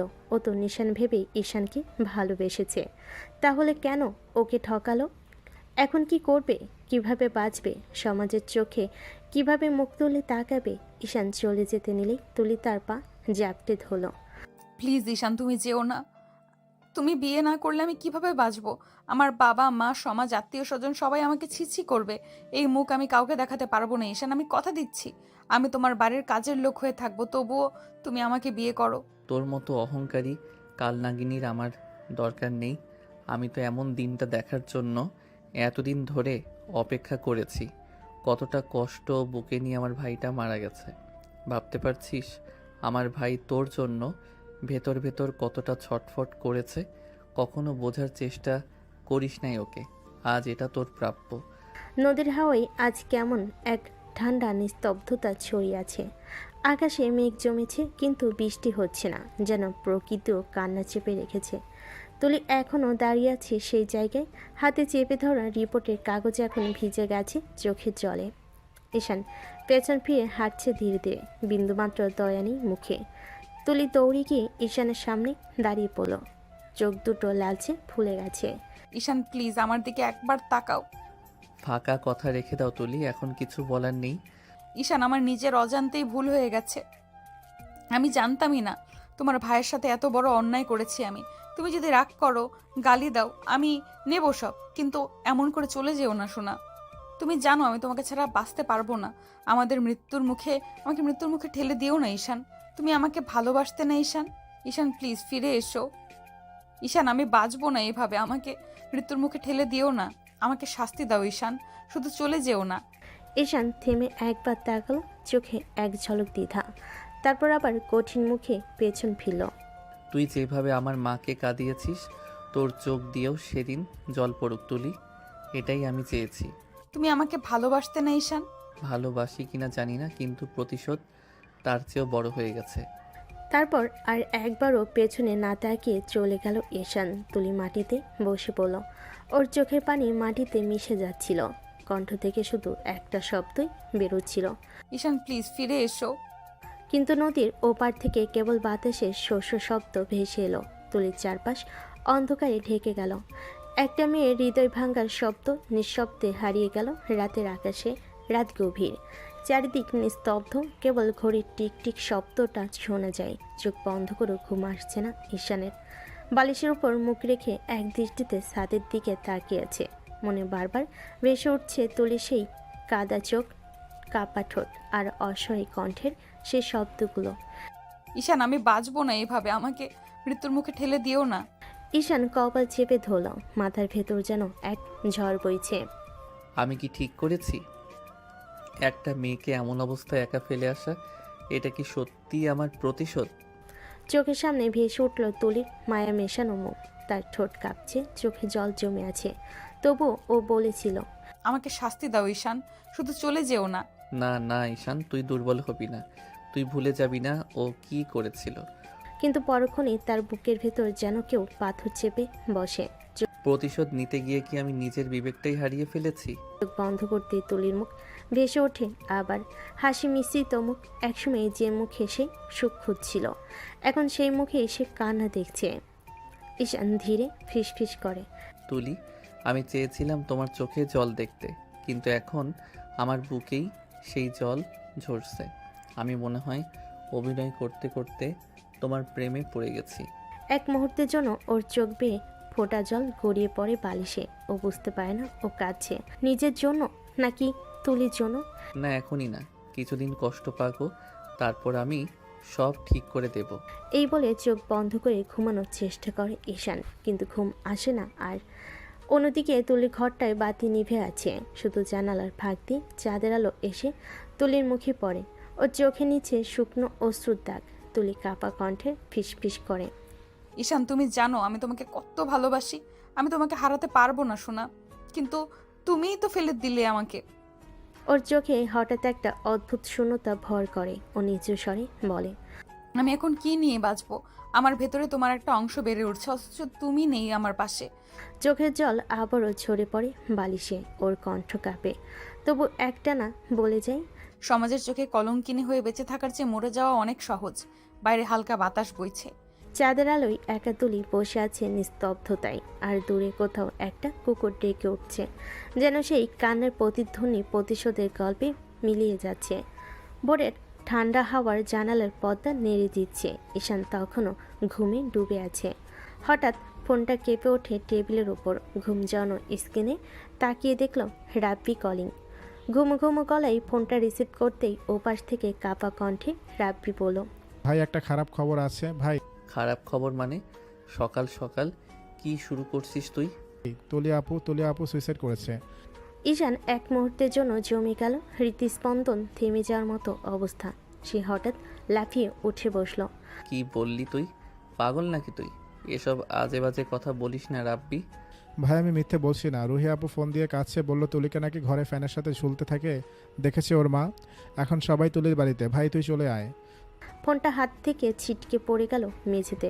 ঈশান হতভম্ব হয়ে বসে রইল। তারপর যেন হঠাৎ পাগলের মতো উঠে দাঁড়ালো। তার হুড়ো করে জামা গায়ে দিল আর ছুটে বেরিয়ে গেল বাড়ি থেকে। রাস্তা জুড়ে তার দৌড়। কারো মুখ, কারো আওয়াজ কিছুই শুনতে পাচ্ছে না, শুধু একটা কথাই কানে বাজছে, তুলি আপু সুইসাইড করেছে। তার নিঃশ্বাস ভারী হয়ে যাচ্ছে। বুকের ভেতর যেন কেউ লোহার হাতুড়ি দিয়ে আঘাত করছে। অবশেষে দৌড়ে পৌঁছালো তুলিদের বাড়িতে।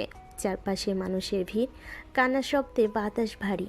ঘরে ঢুকে ঈশান হোঁচট খেয়ে থেমে গেল। সাদা চাদরে ঢাকা তুলির নিথর দেহটা মাটিতে রাখা, মুখটা ফ্যাকাশে, ঠোঁটে হালকা নীল ছায়া, চোখ দুটো বন্ধ, যেন একটু পরেই জেগে উঠবে। ঈশান এগিয়ে গিয়ে হাঁটু গেড়ে বসে পড়ল। কাপা হাতে তুলির মুখ থেকে চাদর সরিয়ে বলল, জান আমি এসেছি, ওঠো না প্লিজ, চোখ খুলো একবার, শুধু একবার তাকাও আমার দিকে। কোনো সাড়া নেই। নিস্তব্ধতা যেন তার বুকের ভেতর ছুরি মেরে গেল। সে কাপা গলায় ফিসফিস করে বলল, আমি তো শুধু একটু প্রতিশোধ নিতে চেয়েছিলাম জান, একটু কষ্ট দিতে চেয়েছিলাম তোমাকে। আমি ভাবিনি তুমি এতটা ভেঙে পড়বে। আমি তো ভেবেছিলাম কয়েকদিন পর সব ঠিক করে দিব। তুমি আমাকে ক্ষমা করার সুযোগটাও দিলে না কেন জান? তার গলা ভেঙে কান্না আসলো। সে তুলির নিথর হাত দুটো নিজের হাতে চেপে ধরল। আমি তোমাকে ভালোবাসি জান, শুনতে পাচ্ছ না? আমি সত্যিই তোমাকে ভালোবাসি। আমি তোমার মতো কাউকে জীবনে পাইনি, পাবো না। আমি বোকা ছিলাম জান, ভয়ানক বোকা। তার চোখে পানি ঝরতে লাগলো। তুলির মুখে বাইরে থেকে কেউ চিৎকার করে বলল, ঈশান বের হও, মেয়েটা মারা গেছে, এখন কিছু করা যাবে না। তুমি ফিরে আসো তুলি, আমি তোমাকে নিয়ে আবার শুরু করব। আমি বিয়ে করব তোমাকে, সবাইকে জানাবো তুমি আমার বউ। শুধু চোখ খুলে একবার হাসো প্লিজ। চাদরের ওপর ফোঁটা ফোঁটা পানি পড়ছে। ঈশানের চোখের অশ্রু, আর পাশে পড়ে আছে তুলির একটা চিঠি, তাড়াহুড়ো করে লেখা, চোখের জলে ভেজা কাগজে লেখা কয়েকটি লাইন। ঈশান, আমি জানি তুমি এখন আমাকে ঘৃণা করো, কিন্তু আমি তোমাকে এখনো ভালোবাসি। আসলে ঠিক তোমাকে নয়, সেই ছেলেটাকে যে আমার পেছন পেছন সবসময় ভালোবাসি ভালোবাসি বলতো। আমি তো তোমার প্রেমে পড়েছিলাম, আমি তো জানতামই না তুমি সে। আমি তো তাকে মনে করি তোমাকে ভালোবেসেছিলাম ঈশান। আমি তোমাকে খুব ভালোবেসেছিলাম। তুমি আমার রাগ, আমার অভিমান, আমার সব কিছু। আমার মধ্যে যদি কোনো ভুল থেকেও থাকে, বিশ্বাস করো আমি তোমারই ছিলাম, তোমারই আছি। হয়তো এবার শান্তি পাবে তুমি, কারণ আমি আর এই পৃথিবীতে থাকবো না। তুমি নিশ্চয়ই খুব খুশি হয়েছো, তাই না? তুমি তো চেয়েছিলে আমি পৃথিবীতে কলঙ্কিনী হয়ে বেঁচে থাকতে না পেরে ধুকে ধুকে মরে যাই। দেখো, আমি সত্যিই কলঙ্কিনী হয়ে বাঁচতে পারলাম না।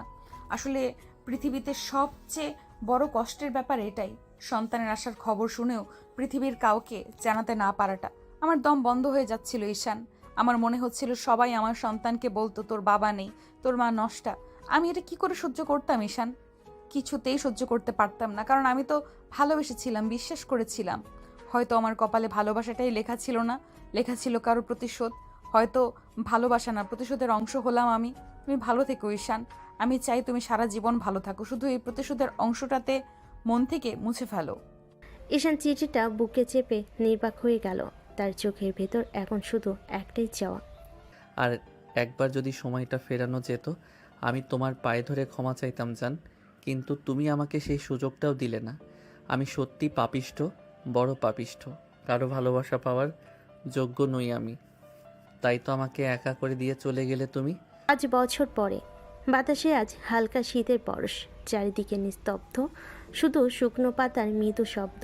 পুরনো কবরস্থানের গেটের সামনে থেমে গেল ঈশান। সঙ্গে আছে তার স্ত্রী আনিকা, দুজনের হাতে সাদা ফুলের তোড়া। পথটা পেরিয়ে ঈশান ধীরে ধীরে এগিয়ে গেল সেই পরিচিত জায়গার দিকে। পাশাপাশি দুটি কবর, একটিতে ছোট্ট পাথরে লেখা তুলি রহমান 1999 থেকে 2020, আরেকটিতে লেখা নিশান ইসলাম, ঈশানের যমজ ভাই 2000 থেকে 2019। দুটো কবরের মাঝখানে দাঁড়িয়ে ঈশান হাঁটু গেড়ে বসলো। হাতে থাকা ফুলগুলো দুটো কবরে আলতো করে রাখলো, তারপর নিঃশব্দে মাটি ছুঁয়ে বলল, তোমরা দুজনেই আমার জীবনের সবচেয়ে প্রিয় মানুষ ছিলে জানো তো। কিন্তু দেখো ভাগ্যের কি পরিহাস, তোমরা কেউই আজ আমার জীবনে নেই। তার কণ্ঠ ভারী হয়ে গেল। শীতল বাতাসে তার নিঃশ্বাস জড়িয়ে কাঁপছে। আনিকা পাশে দাঁড়িয়ে চুপচাপ তাকিয়ে রইল ঈশানের দিকে, তারপর ধীরে ধীরে বলল, তুমি এখন ওদের খুব ভালোবাসো, তাই না ঈশান? ঈশান কিছুক্ষণ চুপ থেকে মৃদু হাসলো, চোখের কোণে জমে থাকা জল মুছে ফেল। হ্যাঁ ভালোবাসি, হয়তো সারা জীবন ভালোবাসবো। তাদের কথা একদিন না ভাবলে মনে হয় আমার জীবনটা অসম্পূর্ণ। মনে হয় আমার ভেতরে কিছু একটা শূন্য পড়ে আছে। আনিকার চোখে হালকা কষ্টের ছায়া, নরম কণ্ঠে বলল, আর আমাকে ভালোবাসো না তুমি? ঈশান তাকালো ওর চোখের দিকে, তারপর আলতো করে আনিকাকে কাছে টেনে নিল। তুমি তো আমার জীবনে ফিরে আসা মানে বেঁচে থাকার কারণ। ওরা চলে যাওয়ার পর তুমি না এলে আমি হয়তো আজ বেঁচে থাকতাম না। আনিকা, মাও চলে গেছে, 1 বছর হলো। সব কিছু হারিয়ে ফেলেছি আমি। তুমি না থাকলে আজ আমার পৃথিবীটা একেবারে ফাঁকা হয়ে যেত। আনিকার চোখে জল এসে গেল। ঈশান ওর কপালে চুমু খেয়ে বলল, আমি এখন শুধু তোমার জন্যই বাঁচি। কিন্তু আমার হৃদয়ের গভীরে কিছু স্মৃতি আছে, কিছু মুখ আছে যেগুলোকে আমি কোনো দিন মুছে ফেলতে পারবো না। তারা আমার দুঃখ, আমার অপরাধ বোধ, আমার ভালোবাসার অংশ হয়ে গেছে। দুজনেই নিঃশব্দে দাঁড়িয়ে রইল দুই কবরের পাশে। বাতাসে হালকা ফুলের ঘ্রাণ, পাখির মৃদু ডাক, আর সেই অদ্ভুত নিস্তব্ধতা, যেন তুলি আর নিশান এখনো ঠিক পাশেই আছে। আনিকা ঈশানের হাতটা ধরল। ঈশান মাটির দিকে তাকিয়ে আসতে বলল, তুলি, নিশান, তোমরা শান্তিতে থেকো। আমি এখনো প্রতিদিন তোমাদের কথা ভাবি। আর জানো, তোমরা না থাকলে আমি আজ এতটা বুঝতে পারতাম না ভালোবাসা মানে আসলে কি। হালকা বাতাস বয়ে গেল, তুলি কবরের উপর রাখা ফুলের পাপড়িগুলো উড়ে গেল ঈশানের হাঁটু ছুঁয়ে। সে মৃদু হেসে বলল, বুঝতে পারছি তুমি রাগ করনি জান, তুমি এখনো আমার কাছে আছো, অন্য রূপে, অন্য আলোয়। তারপর হাত রেখে প্রার্থনা করলো। চোখ বেয়ে গড়িয়ে পড়ল এক ফোঁটা অশ্রু, যেন ঈশানের মনে আবার প্রিয় দুজনের ছবি ভেসে উঠল। ঈশান মুচকি হেসে মনে মনে বলল, তোমরা চিরদিন আমার হৃদয়ে আছো, থাকবে যতদিন আমার নিঃশ্বাস আছে। ভালো থেকো। তো দর্শক, আজকের গল্পটির থেকে এখানেই বিদায় নিচ্ছি। আর অপেক্ষা করুন পরবর্তী গল্পের জন্য। সেই পর্যন্ত ভালো থাকবেন এবং লাইক, কমেন্ট, শেয়ার করে আমাদের সাথেই থাকুন। আর নতুনরা কিন্তু সাবস্ক্রাইব করতে ভুলবেন না। আল্লাহ হাফেজ।